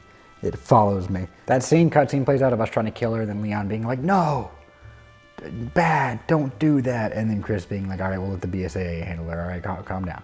Oh my god, we're doing this thing now. We get to beat them to the elevator. Oh my god, Leon's right next to us right now. I'm shaking, shivering my boots. I can't wait to meet him. I can't wait. I can't wait to meet him. I can't wait to meet him. I'm a huge fan. Oh, there's a boxes over here, man. You gotta open them.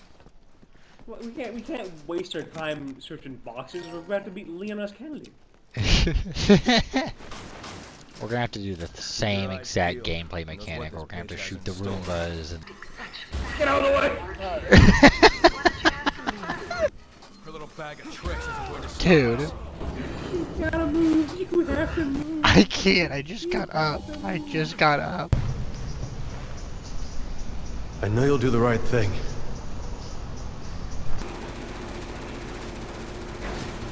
After this, she tries to get away, and we're in a car chase now. Whoa. You know that whole thing that Leon says about, hey, don't kill Leon, I know you'll do the right thing? Chris immediately starts unloading a machine gun from the back of a truck at her car. Then there's this parking garage section where you park up and Piers and Chris start shooting people and blowing up cars, and you go back onto the freeway into another chase section. But now I'm driving the Humvee. I got stuck on this part for 45 minutes only to realize that RE6 has a bug where it's on a controller, it doesn't register the full trigger pull in this part. So I had to switch to keyboard and mouse. So that was infuriating.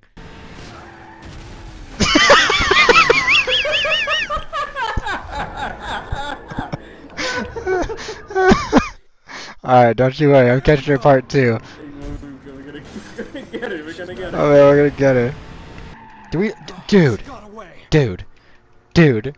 There's gotta be something I'm missing here. I don't get it. Am I doing something wrong? You know, I'm gonna try using keyboard and mouse. Okay, I guess it was my controller. That's stupid. That's so stupid. Well, it was me, but I was like, there's no way I'm this bad. That's time in my life I'm literally never getting back, okay? Scratch that, that's this entire game. This entire game. We chase her to this jump that she jumps to get onto a ship, and somehow we make it. It's literally fucking impossible to make. There's no universe in which they get across this. And that's the end of chapter 3. That's where Ada's headed. This is more like it. That's crazy. Hold on. That's insane. Was this like the end too? Oh my god. We do not make that in any. Okay. Why is she always just aura farming? Oh my goodness, chapter 3 done. The next chapter, and I'm gonna crash. Oh my god, there's skills now! I can purchase skills! There's skills now, dude. We're on the ship, and now we have new bad guys that look like rejected villains from The Watchmen. You fight through the ship wave after wave trying to track Ada down to finally get some answers. None of this game makes sense. None of it. Yeah. Nothing. Do you feel like the story's gotten any clearer? No. Ah, they have a warhead in here. Captain, we're gonna arm a fucking warhead in this small ship. Who knows?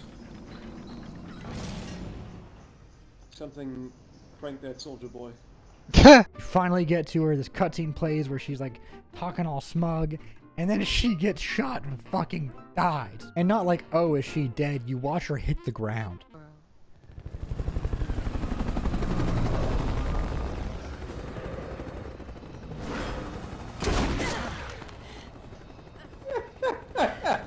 What?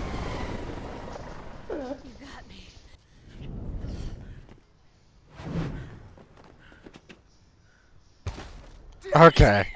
Okay. Okay. Alright. After this cutscene, Chris and Piers fight their way to a jet and take off, and they're told that a nuclear launch is detected. But now we kind of ruins it because we know what's going to happen because of Leon's campaign, which is a common theme throughout this game, is whenever you write 4 different campaigns going over a very similar or same story, you write yourself into a corner that, like, the multiple things are going to be revealed multiple times, making the impact less impactful every time.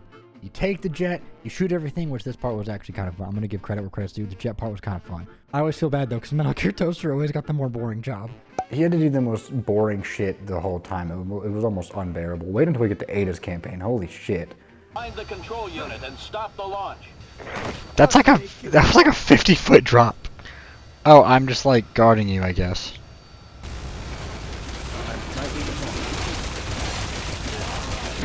Oh my god.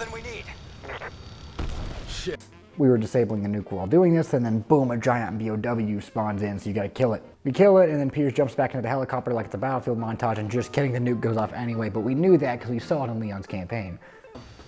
Most epic jump ever. Backup generator. Emergency. The missile is preparing to launch. How in the hell? Oh no. Not again. Not again, not the gassy missile.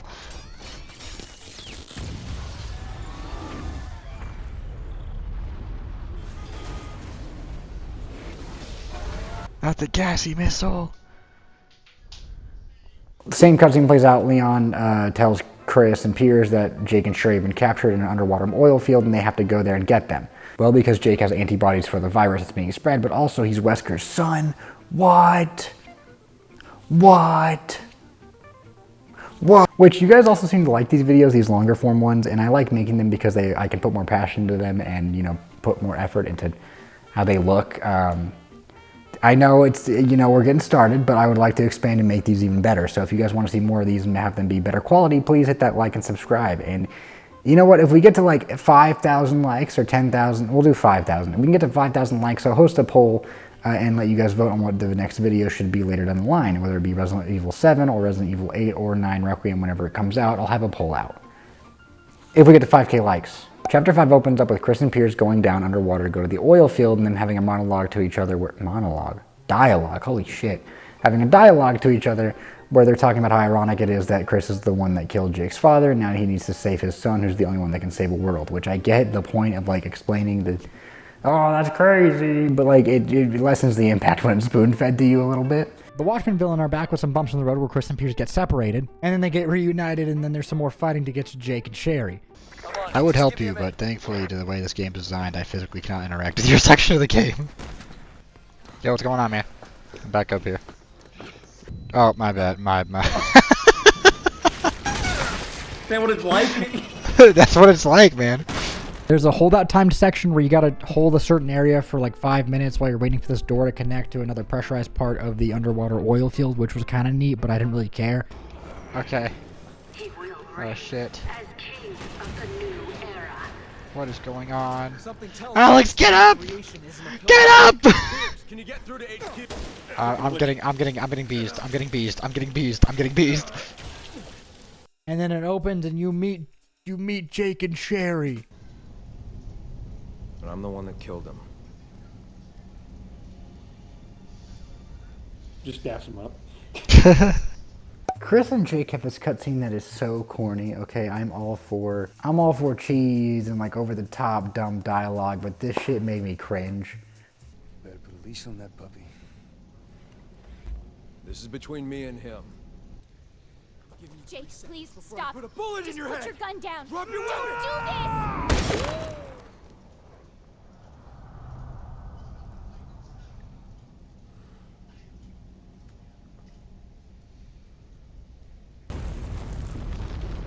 That was so freaking, that was so literally freaking cool, dude. I know. Oh my goodness. Yep. Now that we found Jake and Sherry, though, our main mission is getting out and safe. But wait, there's this big boss that pops up out of the cocoon.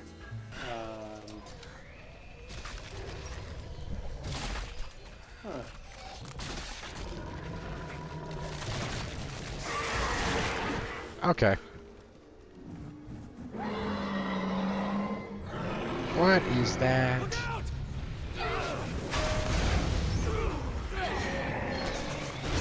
It chases you up to this area while the underwater oil field begins to crack and break down. You shoot a lot and then get separated from Jake and Sherry, and they end up going their own way, leaving just you and Pierce to fight it, running from it in corridors as they slowly break until you reach a certain section where you actually have to do a holdout sequence. It's a pretty standard boss fight, in which, just kidding, Pierce gets hurt and injects himself with the C virus. What?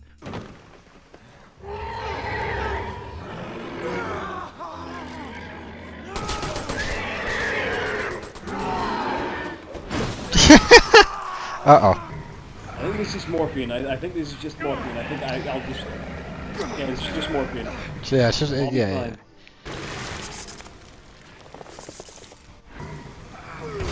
Oh, okay. So he gets, like, superpowers. What the fuck? I will say I thought that I could predict this game, and I do most of the time. Most of the time I can see the stuff that's happening in this game from like a mile away and I would get it right. But what I did not expect was Pierce to get Emperor Palpatine powers and fucking shoot monsters with them. You guys want to hear a joke? You guys want to hear a joke? How did Mace die? He flew out the window. God, that's so fucking funny. Now this boss fight mainly takes place in this room, acting similarly to the rest where you shoot him until he gets stunned, but he has weak points inside of him and you stab it, and then one of the weak points goes away. You have to do it 3 times. After you do this 3 times to get all the weak points, it presumably dies. Now your main goal is to get out of the underwater oil field, and the only way to do that is to zap through these things that only Pierce can zap through because he has superpowers now. Stand back, Captain. You make it to the escape pods, in which Pierce says, leave me behind, I can make it. Chris is like, no dude, we can both make it. Pierce says, shut the fuck up, pushes him in the escape pod and sacrifices himself. Piers, open the goddamn door! That's an order!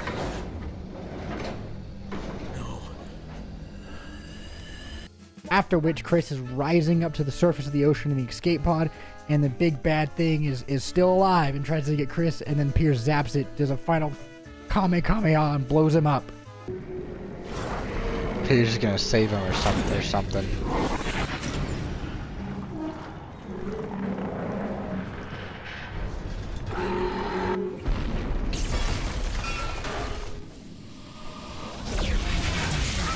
What are you talking about? Alright, sure, man. Because he knew he was going to be able to do that. he had the feeling that he's going to be able to redirect the base power directly into the guy. Yeah, he hit like a Dragon Ball Kamehameha. Chris gets to the surface, you see a helicopter, and it's kind of implied that the helicopter comes and gets him and saves him.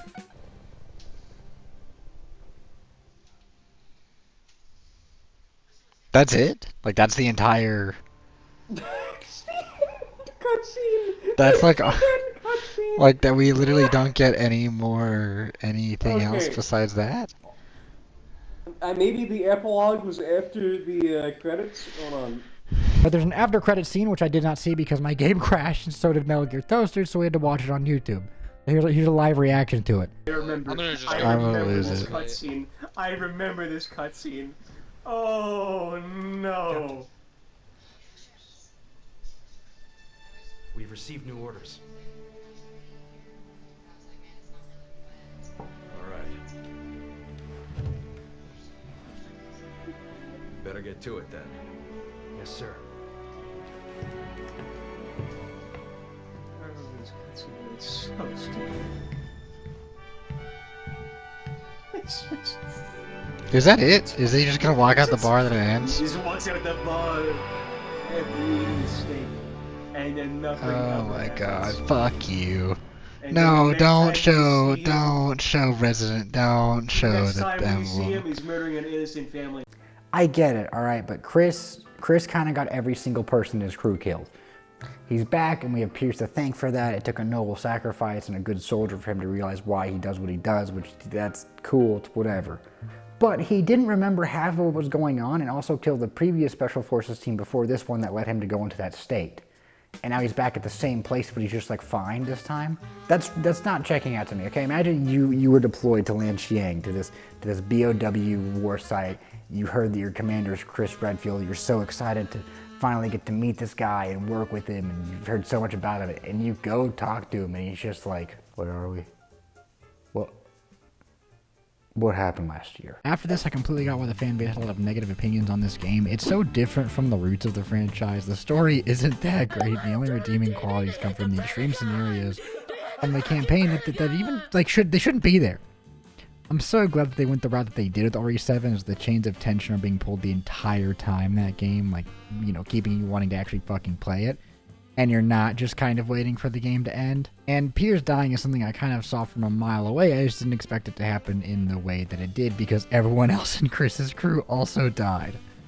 And since every campaign is based on the same thing, you get retold a lot of the same stuff, so I absolutely get what they were trying to do, but it puts it in a corner of having to do the same things in a refreshing way, which doesn't do well as an action third-person shooter. The next campaign is Jake and Sherry's, which is arguably tied with Ada's as the one I found the most fucking annoying. This campaign opens up in the most fucking alpha way possible. They really wanted to make Jake a cool character, and I respect it. It would have been if he wasn't in this game presented differently, which is basically the entire character, I guess. Damn. Javos are being created in the room next to Jake because it's kind of implied that he gave them a sample of it, and he takes one, and he's obviously immune because he has antibody, because he's the son of Wesker. You're told that like 3 fucking times. But Javo tries to kill him, and he does this most badass 2010 fighting sequence I've ever seen that has way too many SFX. Like hit sound effects, wind sound effects, the camera moves, and it's like does like a fucking whoosh. It's so bad. Like the MLG is being injected into my brain. Whoa. A lot more. Pretty sure this wasn't part of the contract.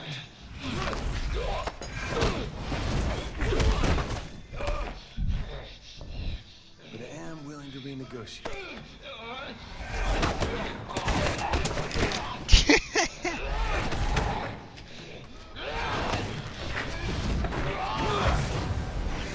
This is so stupid. Sherry just kind of shows up randomly, and she's like, oh my god, there you are, do you take your dose yet? And then he's like, yeah. And then more Javo come out, they get into a fight, a debacle, if you will, which Jake runs away through a trash chute, and Sherry follows him. Could be the key to saving this world, Jake Mueller. Is this the first time they're meeting each other? Sherry Birkin, the United Okay, this is the first time they're meeting. Back in Eastern Europe, I remember these ladders. And we're back in Eastern Europe, and fuck, wait. I'm gonna have to do the entire AA gun section again, aren't I? Sherry's entire mission here is to get Jake out of Eastern Europe and back into the hands of the government because he has antibodies that could stop the virus, using to get a vaccine. She gives this proposal to him, and he's like, all right, I'll do it for $50 million, which honestly, game is game. Can't blame him. $50 million. What? He just starts doing acrobatic shit, and he can flip off of poles and do things that other characters can't because he's Jake. Oh, okay. Okay. Can you do that? What are you waiting for? No. You know, I was thinking about it. I still cannot process that Piers shot a lightning bolt through the water. I've been thinking about that today. And boom, this guy shows up. You remember him from Leon's campaign? Clap, you fucker. Clap. It's him. Clap. That's actually so scary. Oh my god. He's so fat. No.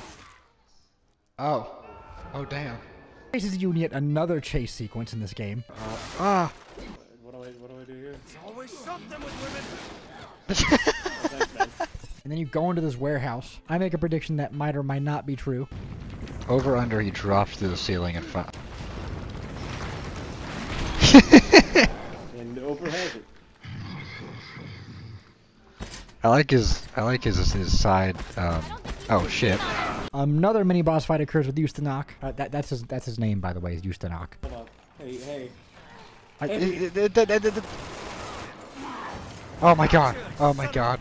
After this, Jake and Sherry have a brief exchange where he says, I'm a merc, so all I care about is money. I don't really care about anybody. That's like the synopsis of his entire character. I'm not gonna let anything happen to you. The world needs you. No, not me. Just my blood. Well, the world can have it. If someone ponies up the dough. He's gonna have a really critical moment where he almost dies, and he's like, I'm a good guy now, and I'm gonna save the world. I've determined I care about more things than money. Yeah, I've determined that my character is much bigger than just money. Also, you get weapons that I don't really talk too much about because they're pretty standard in most of the campaigns. It's just usually a shotgun and an assault rifle and a sniper, and that's kind of what you get. But there is a cool one in this one that you get called the Elephant Killer. It's just a big-ass revolver. Did you see this gun?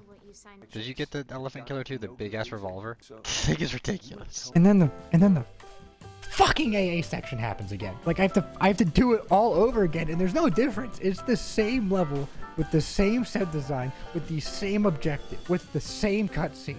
Yeah, we get to play it. We get to do it again. We get to do it again.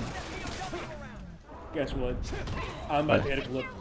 Oh my god, he's about to hit a clip. He died. You can kill him in this one? I hit a clip twice. He died. Alright, I guess he just can't die in No Hope, huh? But now at the end, you have to kill the big bad instead of being Chris and Pierce going on their own path. Now that I'm a battle-hardened No Hope veteran, I have 9 leftover pellets. No. Don't worry, I'll defend you. I was not able to defend you. I'll shoot him with the turret.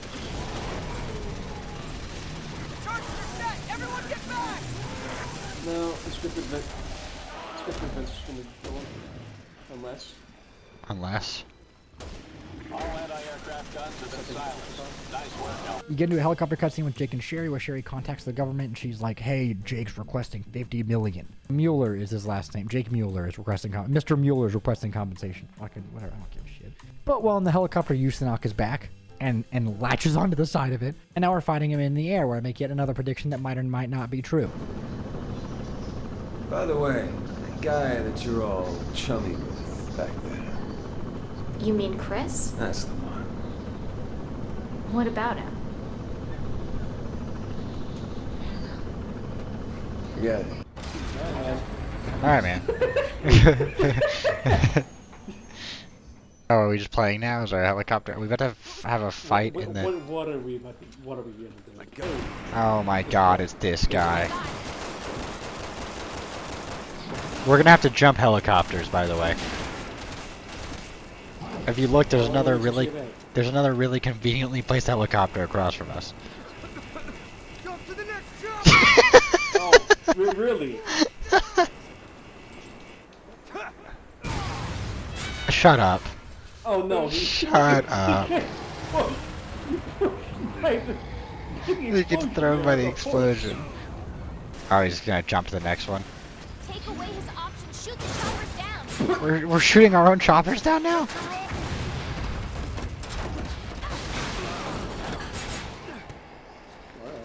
Okay.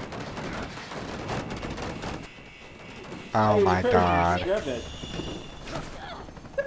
Shut up, dude. Okay, but the cutscene if you miss the parachute is so funny. Have you seen it? I've seen the cutscene where you miss the parachute. Look! Parachutes!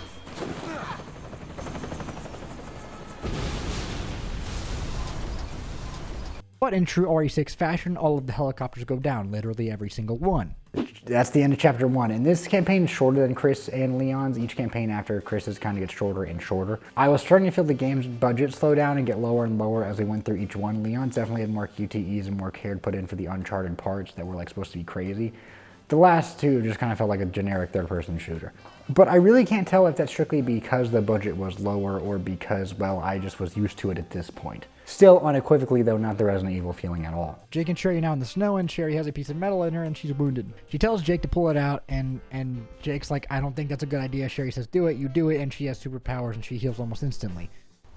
How is this gonna solve itself? There's gonna be some dumb way this solves itself. There has to be. She's gonna be like, "Hold me over the fire so it burns clothes," or something. That might be a little too big camera, to be honest.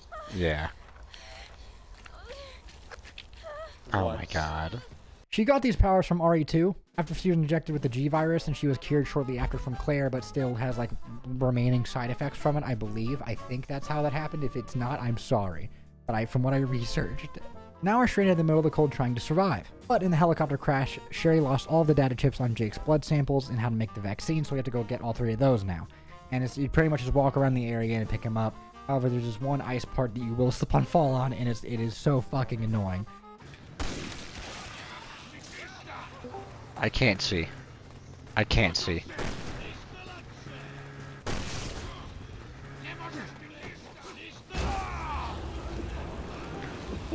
What just happened to me? I'm sliding down. Hey man. Because I guess I came to you. It's a little funky. Can you get on? I'm reloading. Ah!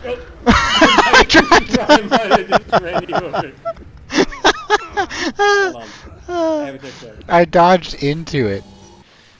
I'm supposed to grab red herbs in here, isn't there? I got it. Oh my god, I got them both. There's a guy. There was a guy there. The guy's blocking my way. The guy's here. Ah! Ah! Which, the puzzles in this game, I'm going to be so honest with you, kind of just hold your hand. Which I think after playing it and looking back on the settings, there is a option to turn it off. But it's kind of crazy that it doesn't come defaulted like that. Like the default settings, that it literally holds your hand through everything and doesn't even really allow you to think for yourself in some scenarios. Some new bird zombies are introduced, and you go around the Arctic and cold trying to find all these data samples, and you find all of them, and you find a snowmobile, so that's pretty cool. Oh. Wait, how'd you die? How did I die? Dude, this thing is so terrible to control. Let me have this quick. Let me have this quick. After you get all of them, Jake and Sherry shack up in a cabin, and there's some romance going on, and then boom, more Java are sent to kill them.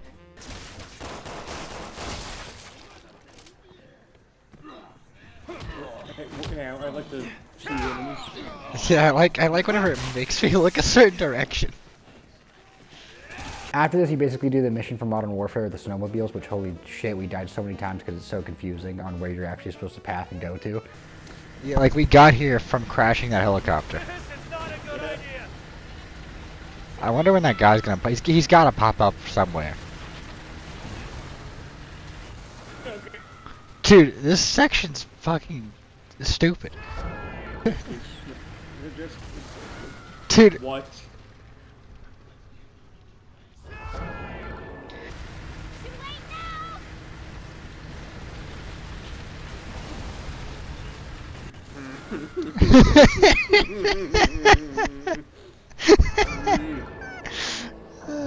Am I? Ah! I fell off. You end up in a cave trying to flee the scene, and we find Usanok sleeping in the middle of this ice patch, and then for some odd reason, there's a random ass dude that walks in who has no affiliation with the story at all. He's not Javo. He's not mutated. He's a random guy that has no place being here. But thank God he's there because he furthers the plot along because he has a key card in his hand. Farming here. This guy! This random guy! How did he get here?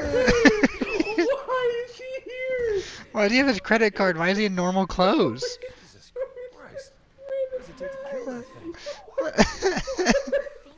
We're in the middle of like the Arctic. This is one of the few stealth portions of the entire game. You hide in random dumpsters to get past Usanok and to sneak past bugs, but if you hide in a dumpster one too many times, he gets suspicious and checks it. So you kind of like gotta keep moving, and you can't hide in the same dumpster too many times, which I think is actually kind of cool. He's found us. The millisecond that I saw a muzzle flash come out of your gun, it just started playing the cutscene. There was no noise. Watch out for those bugs. If they find us. Yeah, I know. Told him. After which, Usanok kind of notices you and he chases you to this door and wall section. You eventually pin him against the wall with a mining drill, and then you get about 30 feet and Ada's there to capture you, so you get captured. Are you serious? Okay. Oh, I see what you're talking about. Yeah. I saw that whenever the door opened and I was like, are you serious? I think this will stop it. Oh, it's a quick time event. Dead by Daylight. Not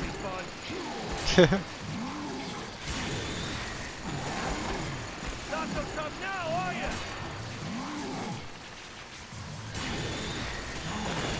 Oh my god, we're winning.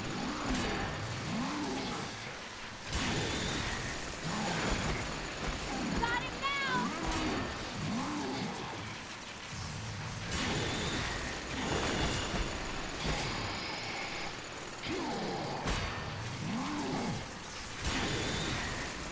many quick time events is there gonna be? It's like 8 so far. Too many.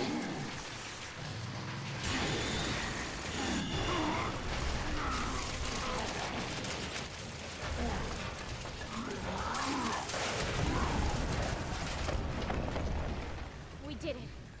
We beat him. Thanks, Sherry. Just barely. End of chapter 2.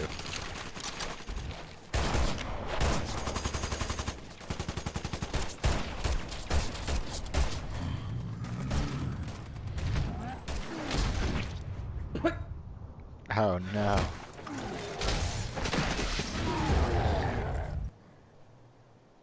He was also your father. What? Which makes you heir to a very special blood type. And that's the end. And then somehow we get to China. Correct. 6 months later, Jake and Sherry are now being held hostage in China, and then they break free almost immediately, because why wouldn't they? And now you guys have to escape. Jake gets out pretty early on and just kind of has to guard Sherry through these turret cameras that he finds.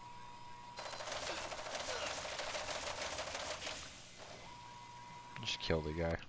And then once they are together, they get dressed and get all their ammo and weapons, and now you gotta break out of there.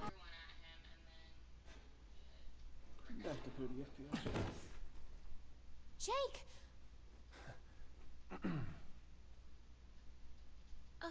Oh my god.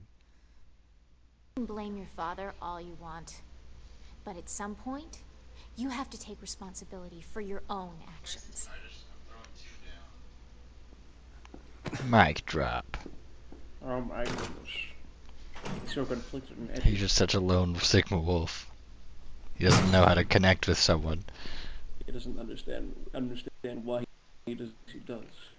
The HUD's changed again, but now it's about getting out, so you push into the main lobby area where to find 10 medallions to open this security room where you get Sherry's phone. So you go around, you get 10 medallions by just killing people, really, and finding them in random places. Look at that guy over here. Look at this guy over here. He's just walking around like nothing happened. Oh. Oh, there he goes. Oh, he's decided he's done. He's done playing the game. Mind me. I'm just, Oh, you're playing the piano. Oh, we're supposed to. It was a part of a puzzle. It really wasn't a puzzle. I just kind of interacted with it. Right here. Why don't you call your boss? It's me, Sherry Birkin.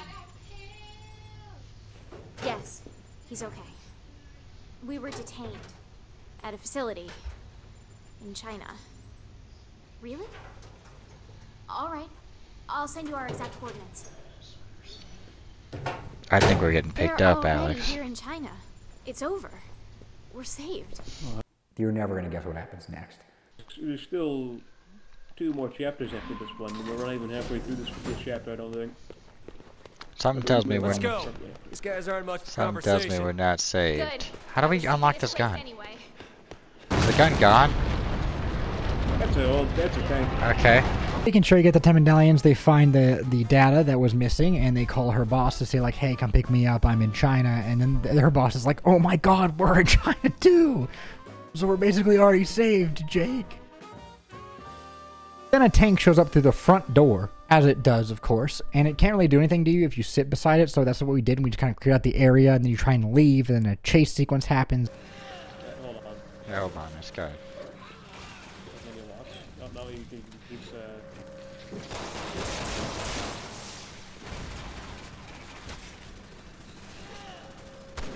actually, like, start doing the thing. Alright, we're gonna go up here.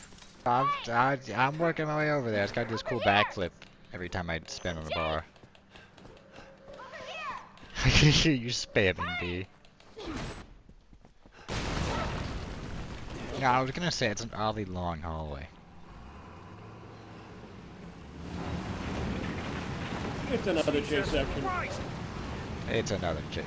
Just... It's time with okay. tank kill list. Okay. Hold on, Yeah, let me just. Oh. Okay. Alright. What the fuck? Thanks, Oh my okay. god.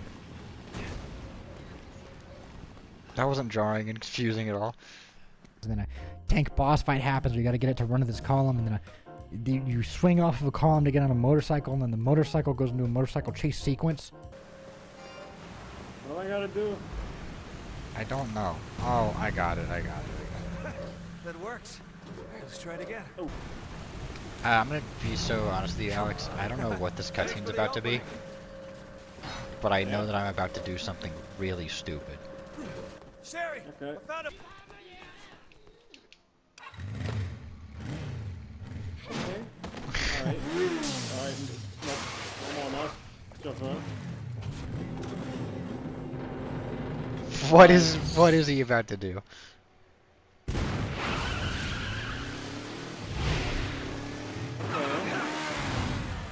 Fine, I've seen worse in Metal Gear.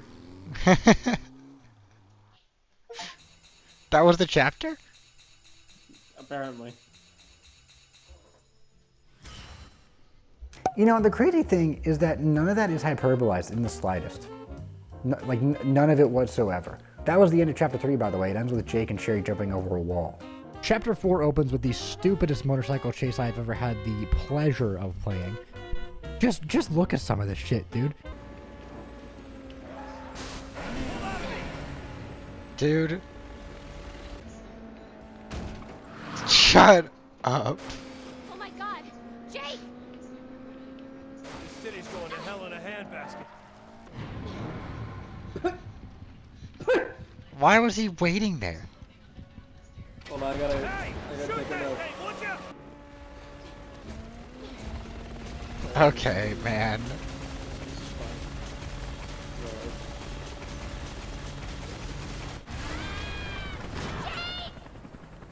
Oh, okay. God damn it! I'm the high ticket. Oh.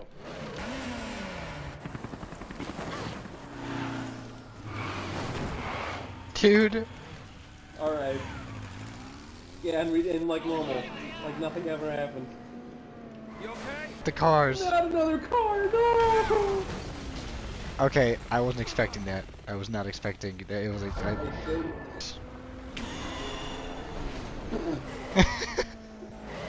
We didn't have enough problems. Is it gonna like build into a ramp or like launch up through the ramp from that to the helicopter? Here we go. That's exactly what's about to happen. I know we're using it as an exit ramp, you get it?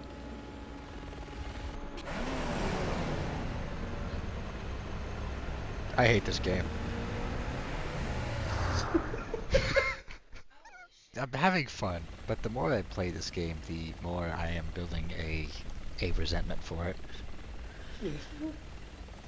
Seeing what this game has to offer and how ridiculous each chapter is getting, it's becoming less enjoyable. No, you don't like jumping off you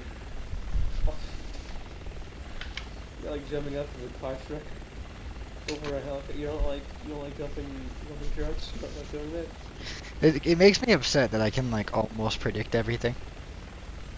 After a lengthy chase, it went on for far longer than I thought it would. They crashed the helicopter into a familiar segment with Chris and Piers. Now we're on the other side of the helicopter thing where I switched down the difficulty because it was so fucking stupid. I like how if you're playing as Chris, the helicopter only targets you, but if you're playing as Jake or Sherry, the helicopter also only targets you. Both of us are just slowly getting more annoyed by this fucking game.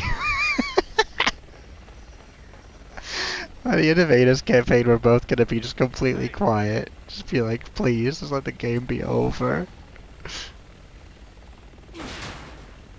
Leon's campaign, they know, like, they have you. Like, you either stop playing after you play Leon or Chris's campaign, or you're beating the entire thing. Yeah, like they know that you're either gonna suffer through it or you're only gonna play one and then realize the game's kind of dog shit. You help them shoot down a helicopter, and then the cutscene plays where Jake and Chris have a stare down, but we're on the opposite angle now, where he's like, you know.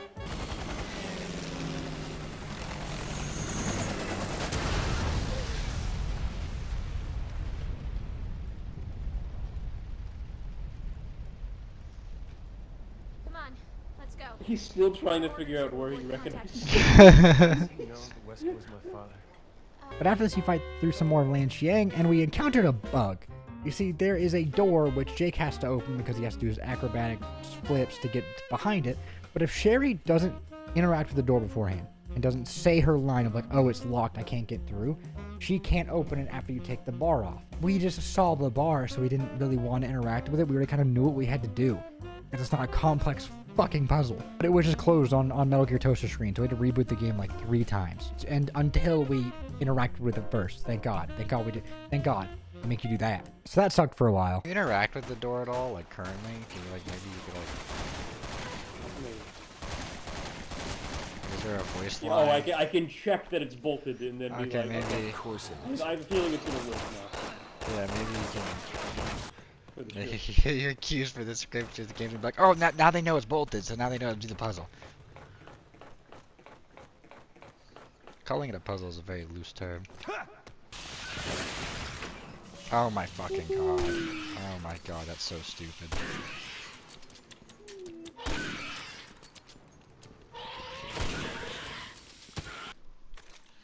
Yeah, so you actually didn't actually say your lines right, so... Smells like death. We didn't check the door first, so we're not gonna let you open it now. You then encounter a mini boss fight with a chainsaw zombie. Chainsaw man. I guess I'm doing something. He's all yours. Now it's your turn to do something. Take that, you piece of shit! Did that do it? I think he's I don't know, dead. did he catch on fire? No? Did he combust? No, he's dead.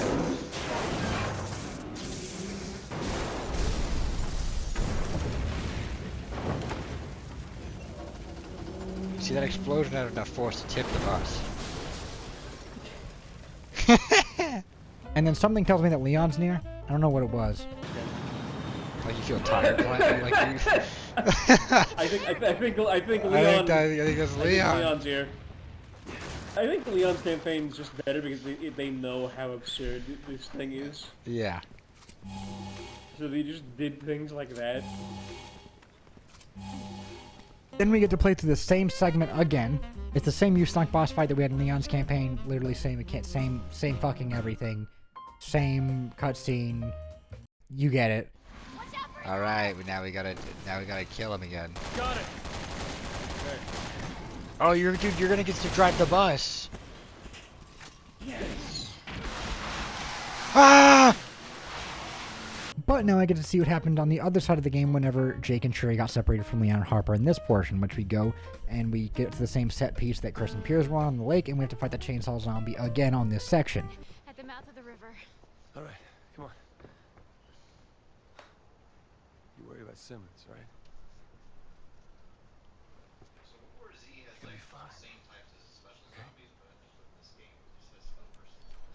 He just wants that 50 million.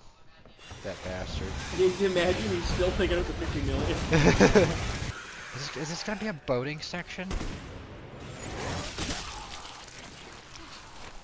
Why don't our snipers do that? Dude, I'm boating. Did I miss it? Oh my god.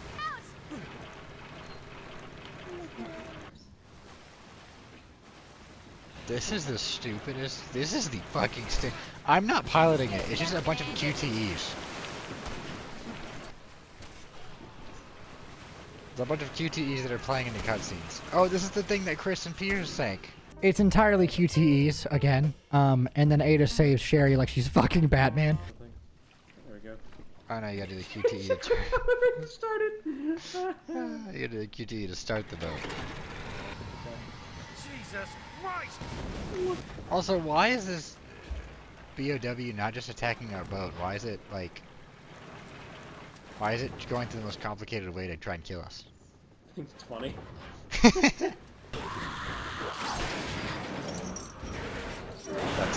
That's Ada. That's Ada helping us right there. Good news.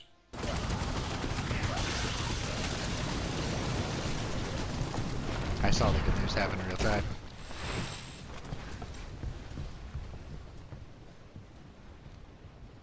She's literally Batman. And you go meet up with Leon, you do the same cutscene as before, but now we get to see what happened after Leon was like, hey, I need you to protect Sherry, and they get captured almost immediately afterwards. He did not keep his fucking word. Almost instantaneously. It's a cool new cutscene. Sherry! Oh, they're getting abducted right now.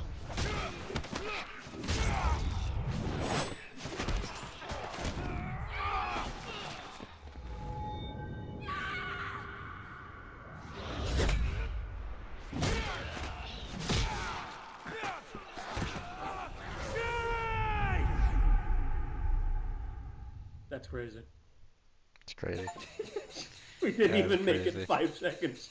We didn't even make it 5 seconds. Last chapter. Jake, you had one job. I gave you one job, Wesker's son, my ass. This is the beginning of chapter 5, where now we're in an underwater oil field, which I'm sure you could expect because of Kirsten Pierce's campaign. We are let out almost instantaneously. We find our weapons right outside the door. Hey, straight down the door! Save me from climbing through those air ducts. Hey, Thank you for making it very clear. We then rearm and fight your way up this elevator section, in which you have to traverse it and go to different rooms to activate the elevator switches or batteries. There's like 4 or 5 of them, and then the elevator becomes activated, and you can light it up. You almost become a Sherry sandwich. We gotta open this door now. Are we... No. Oh no. What? Dude, that's so stupid. Now we get to use the elevator.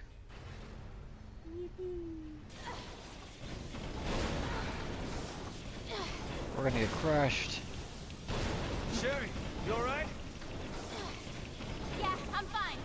Hurry! I swear if he says, I thought you were about to turn into a Sherry sandwich, I'm gonna kill someone. But you eventually get reunited with Kristen Pierce, and it plays the same cutscene. Again.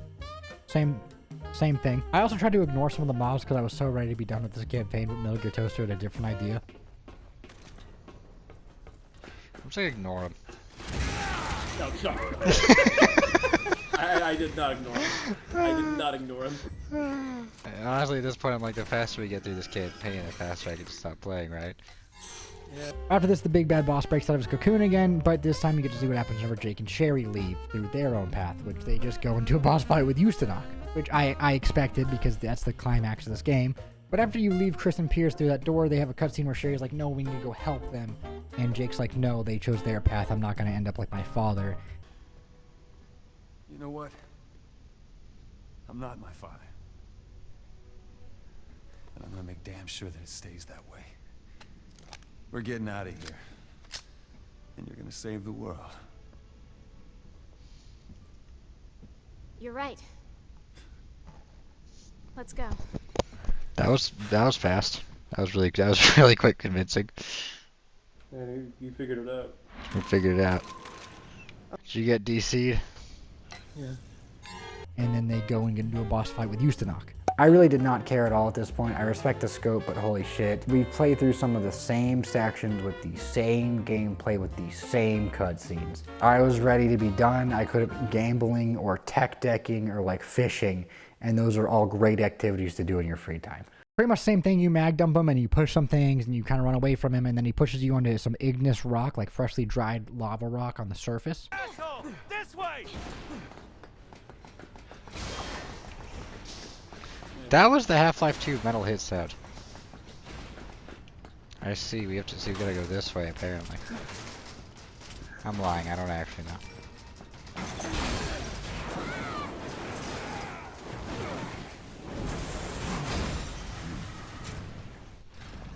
Once you stun him, you have to tag team him in this QTE. Of course.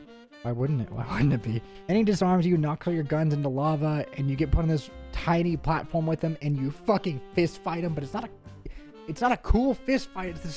It's the stupidest boss fight I've ever played. Now's your chance to do what?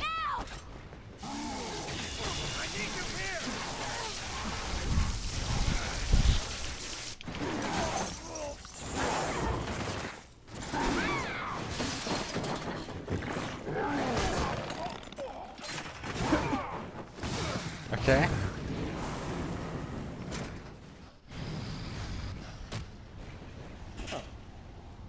This is more like it. What? Settle this mano a mano. Shut up.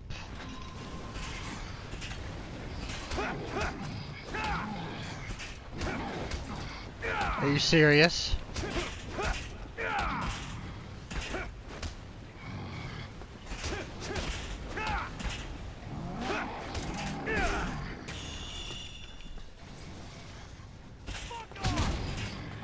Take that! You like that?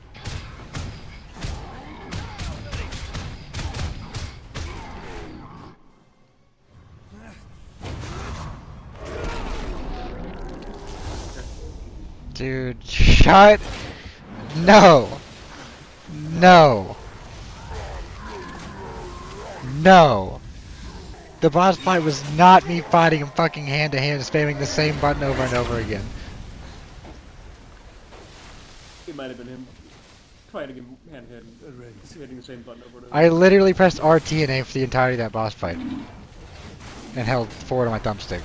You terminate his ass, then you go to try to escape the facility on this train-looking thing that goes really fast. And just kidding, you used to knock his back. And it's another QTE. I almost fucking quit. I almost quit the game.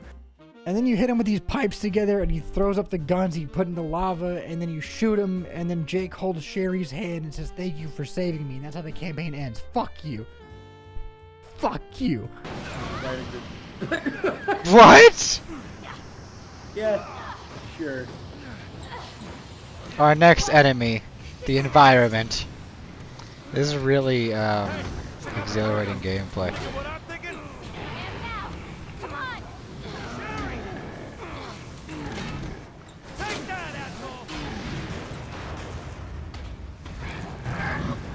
Now we gotta do it again? Okay.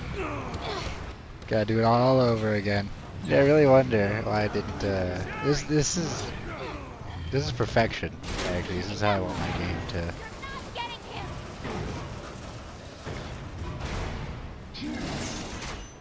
What? Where did he get his other hand from? Back to it.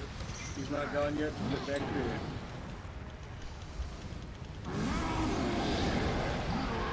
What the fuck are you talking about?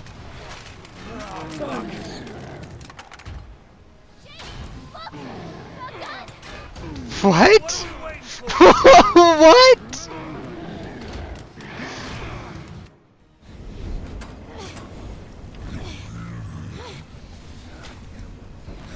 You gotta just steady it for me. Oh, we're gonna do it together.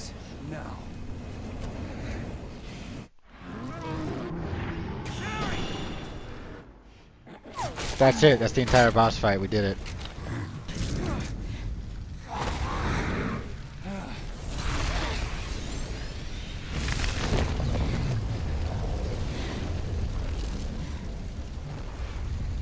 I'm so happy that they don't cut out voice chat during cutscenes.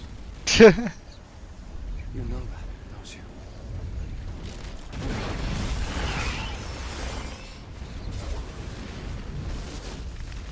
This explosion's been going on for a while. Thank you. It's sort of just one giant perpetual explosion, really.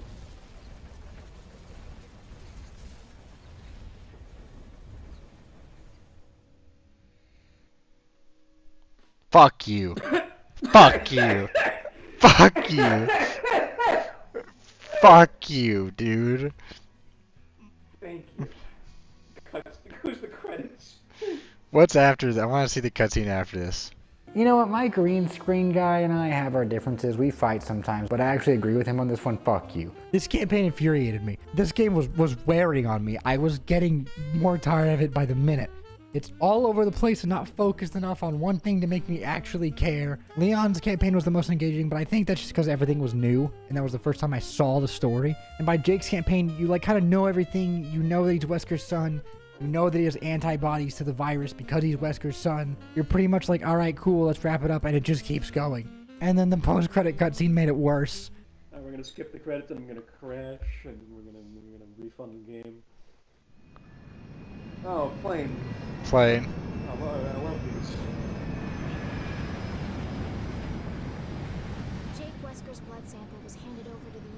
leading researchers, along with 6 months settling down.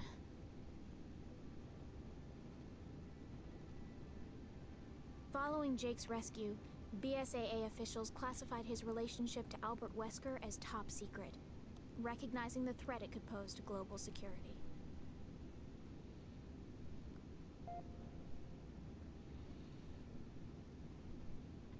Wow.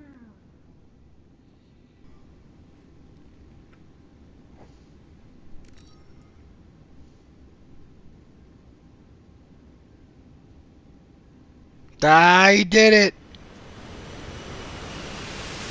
He learned about more motivation. He learned about moral. He's still extra $50 though. Yeah. And now he's still extra $50.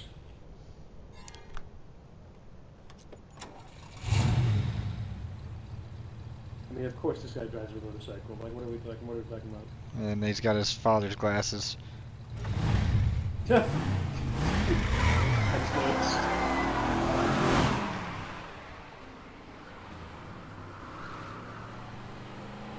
His motorcycle crashes and he dies.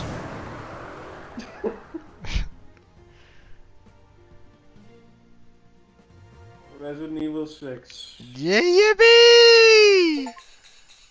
Oh, God. I'm so sad that it's not the last campaign. I'm so excited that we have another one to do. One more campaign. It's not even fully fleshed out. I'm so excited that we have another one to do.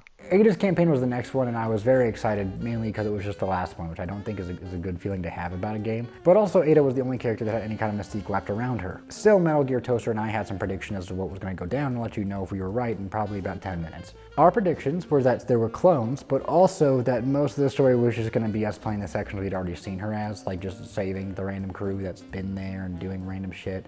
I'll let you know if we were right.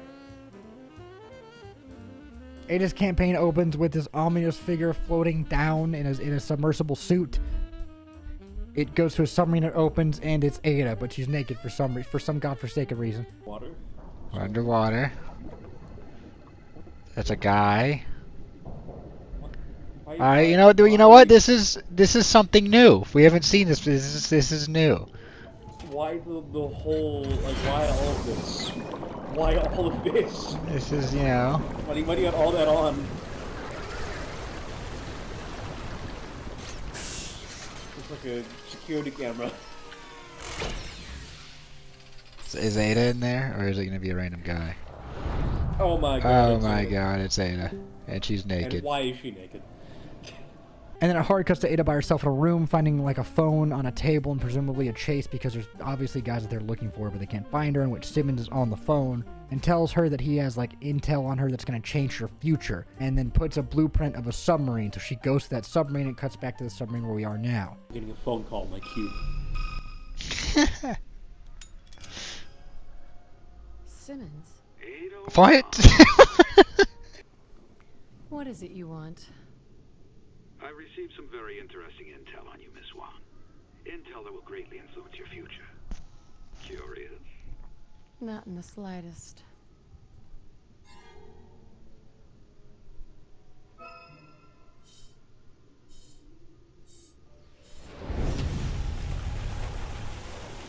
Was she just naked on purpose? Because now she has clothes on. I'm just here to find out what you're up to. Quick costume change. You know how it is. So now you know why she was in the suit. And we were on our first mission, okay? But here's the thing. Here's the thing about Ada's campaign. Canonically, Ada's a lone wolf. She doesn't have a co-op partner with her. So the co-op partner that you're playing with is a random nondescript agent that's not actually there canonically and can't interact with any story elements or ever say any fucking dialogue. What? Here we go. I'm here too. I'm here too. Hi guys. Hello. Oh boy, and I'm here too. I was in the scuba suit too. I just shrunk down really small. I have that ability. I was there, and I was there. And I was there, and well, I'm here now. I was there. I mean, I'm still here. I mean, like I always have been. After this is another stealth mission on the submarine where you try to figure out what Simmons knows on Ada and why he was contacting her on that weird fucking cube phone. Because again, every man in this game is obsessed with her, and there's no really new enemies at all. In fact, I got excited because I thought there was a new enemy. There wasn't. It was an old one. Ah! Many things. Oh. Mutation. I got excited. I thought it was a new one. It wasn't. Yeah, it wasn't. I forgot they ran out of budget like 3 campaigns ago. Ada has a grappling hook, but whenever she uses it, the second player just teleports to you because he does not have a grappling hook, so he just teleports like an ethereal being. Possibly the most powerful canonical person in all of Resident Evil is this guy. Cathedral, there's like a whole puzzle section, the cathedral. And then Chris's is... I'll be right there. This must be the new breed I've been hearing about. Wait, how did you get up here? I just teleported. Oh man, every portion of this game is less cohesive than the last. However, the cool part of her campaign is actually the new arsenal because she has a crossbow and she has a Mac 11, and so her crossbow gets explosive arrows at some point, which is very, very cool and new and refreshing. You get to your first puzzle and the co-op player can't interact with it at all. I can't keep calling him just the co-op player. We're gonna call him Hank. He's gonna be Hunk's little brother, canonically in my head, from this point onwards. Yeah. No, I'm here now. Oh, he's here now. They didn't even let you climb through the vent? I mean, I got like a solid 2 seconds of climbing through the vent. You know, I'm satisfied. This is stupid. Oh, we got a puzzle! Alright, that's a change. That's a change of pace. Wait, what do we interact with? Can you interact with anything? Can I? I don't know. I think it's all you. It's not letting me interact with anything. Oh, I had to say my line first. This is going to require a little effort, I assume. Yeah, okay, now we should be able to do things. Can you interact with it? Oh, okay, I'm gonna taste. It's supposed to be a viewport, but I don't know. Either that or they just didn't make this look correctly. Oh no, can you just not use it? No, I just can't use it. Oh, that's... The view's blocked. Okay. I had to do the entire thing from start to finish, and Metal Gear Toaster just watched. In the corner, just sat there. You get to this room that Simmons set up with a projector, and it basically just gives you a bunch of exposition saying that Ada had to go to Edonia or Eastern Europe, you know, the place that we were in Chris's campaign, and some of Jake's to go get Jake to put him in China. But we can't use his antibodies to make a vaccine because Simmons wants it to spread. Oh my god, I wonder how there could be another Ada doing Ada things without Ada knowing. And we made a couple of predictions. Oh, we're getting... Alright, hold on. Oh, she doesn't... Yeah, she does... Oh, there we go. First alert. Agent Birkin will be sent in to acquire the target. Your job is to ensure they escape the country alive. Good luck. I think your worst fears might be coming to fruition. That was dated 6 months ago. It all goes to shit, the sub starts flooding and breaking down, and then you go through the longest crawling sequence in this entire game. Are we just doing this now? Is this just the... Oh wait, don't worry, you'll teleport to me, right? The hull has been compromised. Yeah, prepare to evacuate immediately. Hold on. I'll be right there. You just teleported to the bottom of the cutscene. We're gonna have to crawl. We're gonna have to, like, left trigger, right trigger. Am I gonna have to do left trigger, right trigger? We're gonna have to do left trigger, right trigger. Oh, don't worry, I got it. I'm fine. Left trigger, right trigger? Left trigger, right trigger, no. Oh, not yet, not yet. We're not there yet. Is it just gonna make us crawl the entire way? Oh, not yet, okay. not yet. We're almost to the smaller submarine.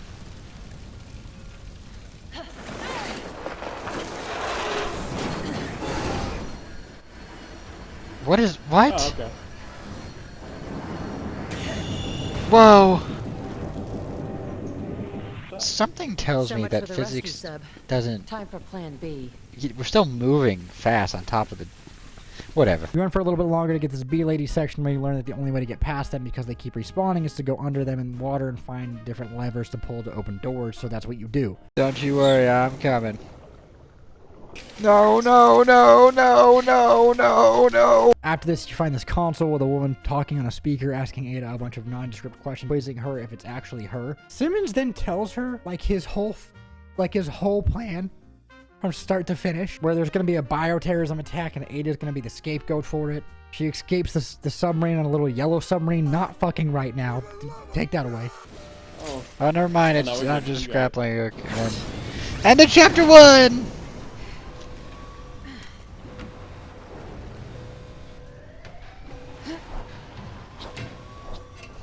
What? She gotta hit the. She gotta do the double McTwisty flop midair.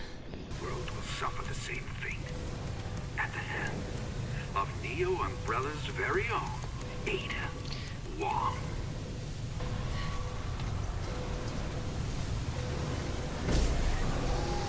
She's been set up. And then we're back at the cathedral, because that's the end of chapter 1. So chapter 2 opens the cathedral, but don't forget Hank is there too. After this, I was so ready to be done with this game and play literally anything else. There are some puzzles you have to do in this section, while most of them are annoying, like chasing certain zombies around to get certain parts for the skull, or having to pin zombies to a wall so it doesn't add too much weight to this platform so you don't fall in.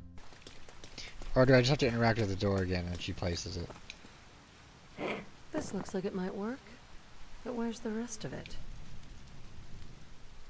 The Yabo that are gonna spawn in. Fuck you, dude. Are you serious? Dude. Oh, we gotta lead him over. We gotta kill him. So he's on the. We gotta lead him over here. Lead him over here.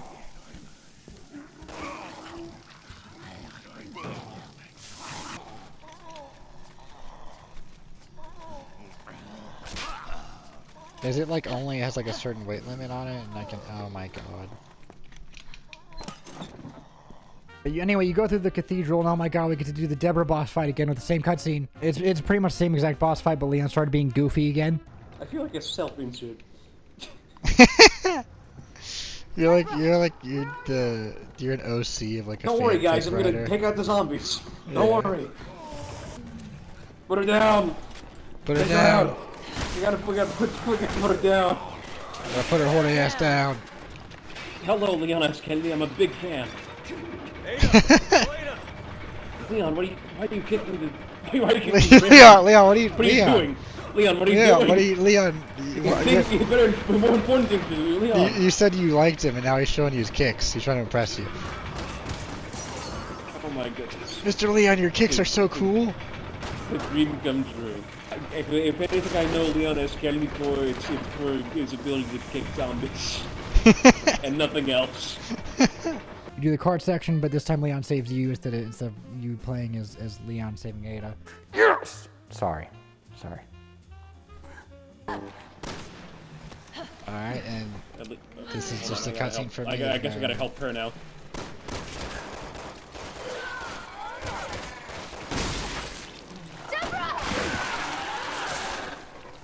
Do you remember when you had to do that 3 campaigns ago? Yeah, I remember. Helena!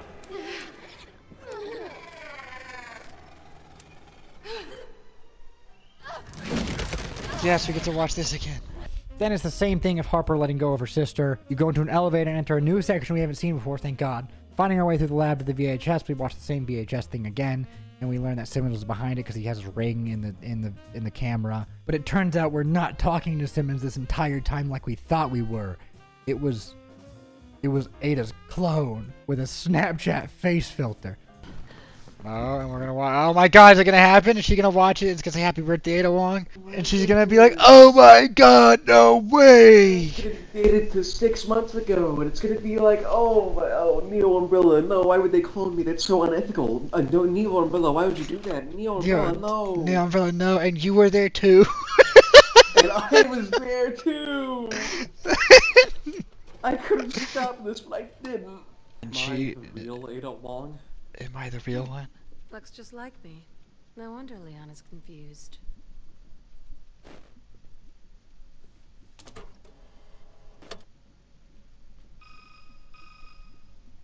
Dr. Simmons has a camera somewhere, and he's like, "She watched the tape. Time to call her."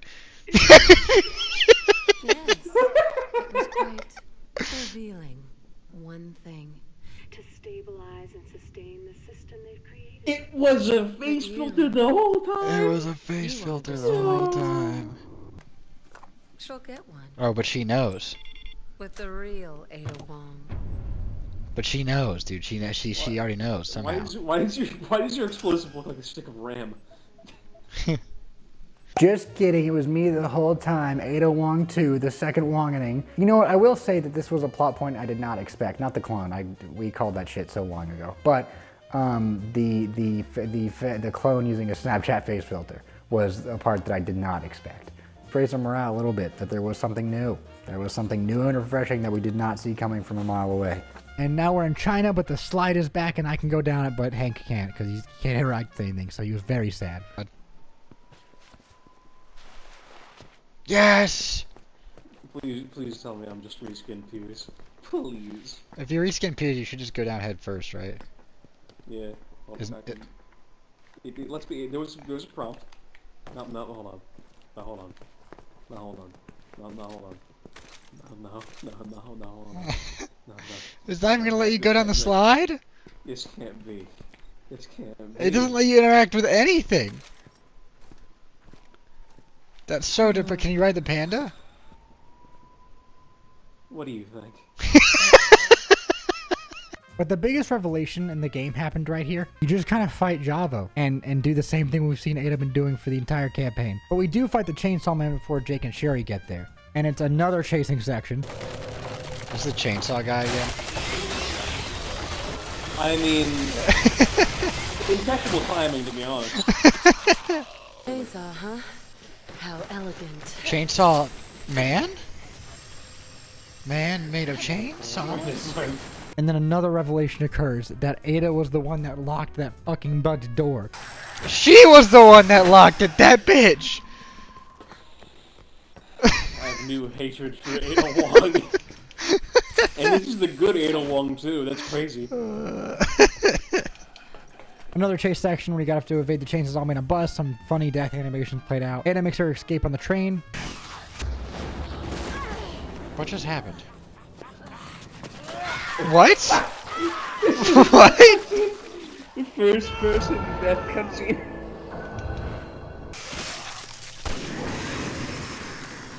Hey man, you wanna... We got a visual on 801. We're in pursuit. This is HQ. I'm having a lot of QTEs right now. Spotted moving down the canal. I guess this really is Chainsaw Man. Former perimeter around. And then we saw the thing that we had been trying to see for the entire game. Oh my god, there it is! We finally saw it! We finally saw it! We go through some buildings until reaching the Jake and Sherry section, but this time we're the one who saves Sherry and kills the Chainsaw Zombie for them. You just lit Jake on fire. Might have. We see Kristen Pierce chasing clone Ada, and then Ada takes off in a jet ski. I remember that fight. City reunion. I'm a killer.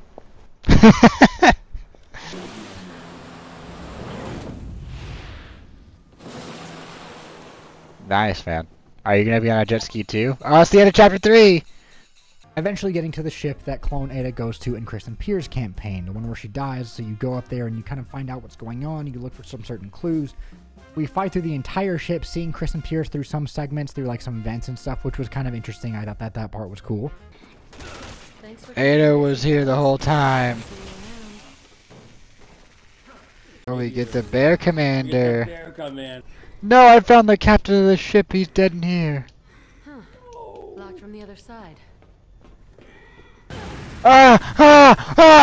There's some more of those RE4 looking zombies on this ship. You have to get some more passcodes. There's some more stealth sections, which I was so bad at. Oh my god, there's bees, there's bees, there's bees, there's bees, there's bees, there's bees, there's so many bees.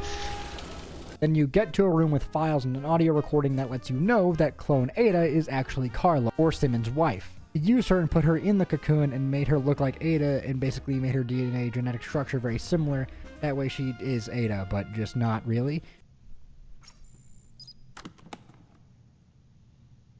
Did it scan her finger through her glove? Yes. No, that's not good enough. That's not Ada Wong. Why won't it work? Use Carla for the next pass. She's a close match. Be careful what you say around her. I don't want her catching on. He's dead.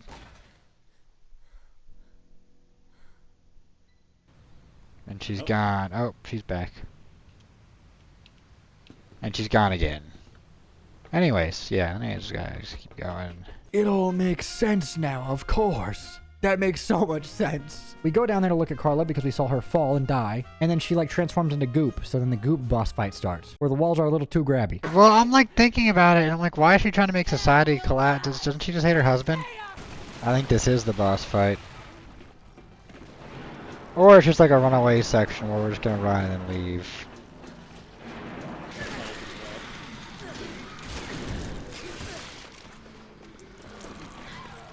Careful, the walls are a little grabby. Oh, oh god. Stop. I'm dying. I'm good. Yeah, I'm fine.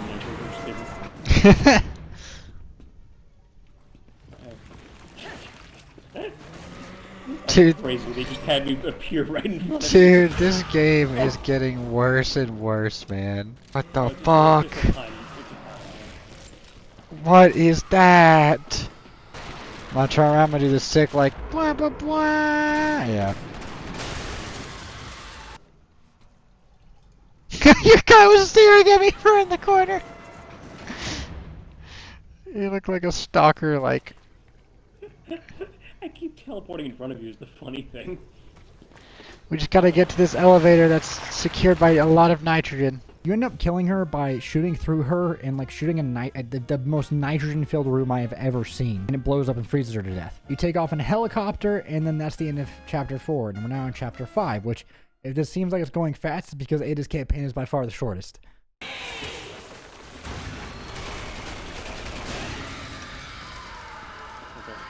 You Nice. tried so hard to destroy the world. And you're gone. You were never there. You're just never there. Oh my god, is that the helicopter we used to save Leon? You just fly through the town and shoot things, and Hank doesn't even get to do anything, he just shoots stuff randomly. He doesn't get to pilot it. Oh my god, it's the opening! We were the helicopter the whole time. We were the helicopter the whole time. Do you even get to help? Well, we can. I get to fire one cannon.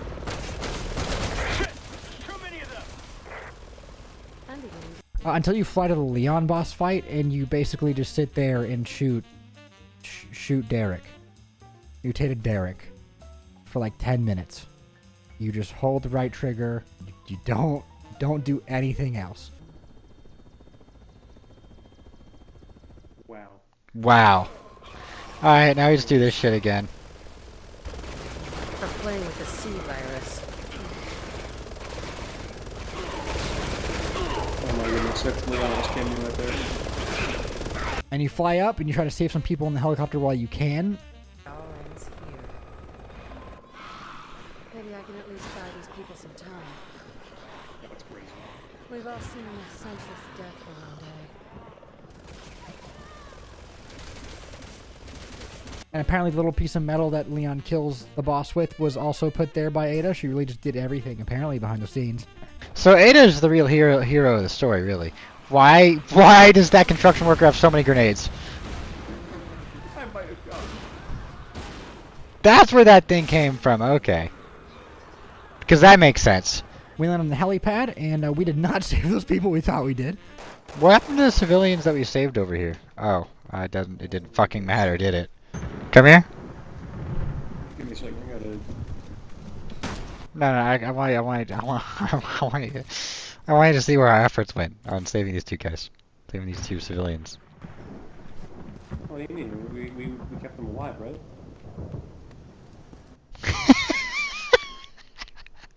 You go down into the building to see Derek and Leon fighting. This is whenever Ada intervenes and starts helping them with the boss fight. You do pretty much the same exact mechanics as Leon's campaign, except Derek's voice lines are a little more creepy. I did not like them. It's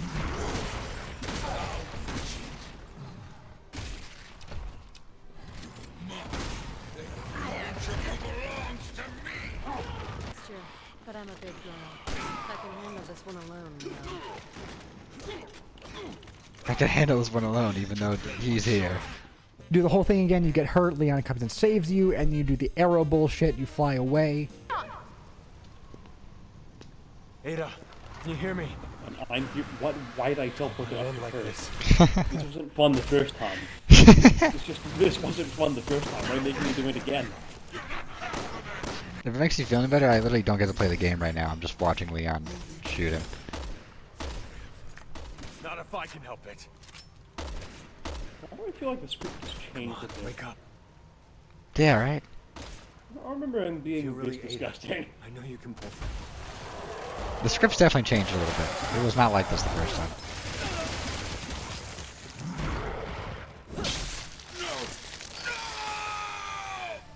Let's call this closure. You really should have moved on, Simmons.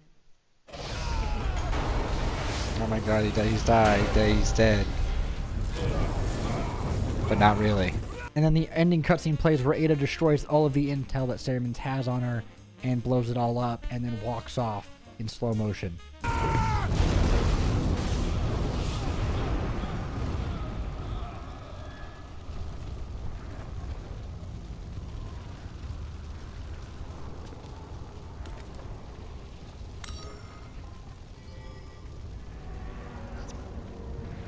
Removing Simmons from her context. So cute.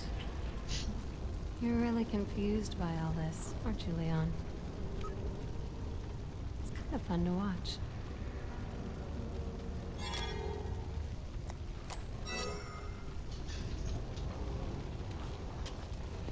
Ada!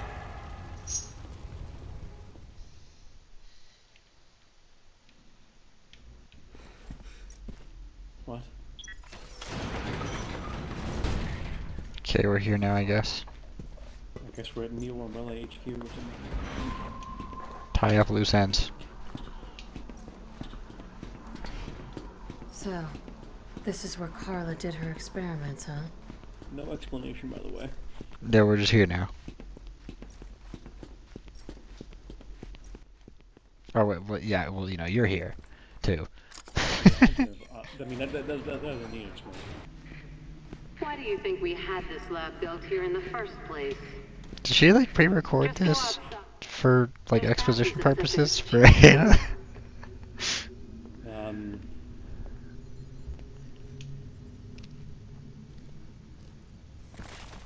No, and actually there was explanation, because she said she was going to remove all trace of her identity theft or whatever. We're beyond sympathy at this point. We're beyond humanity.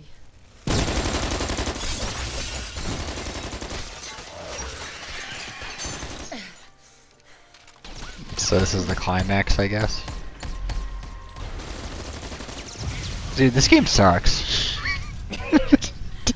Dude, this game's awful. Is that the end? Is she gonna like walk out and...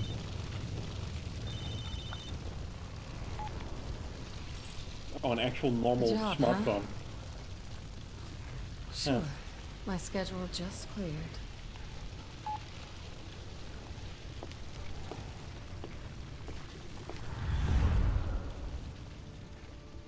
Doesn't that mean she just burnt down the entire building? Oh my god. Oh my god. Oh my god. And we're apparently supposed to like Ada Wong at this point.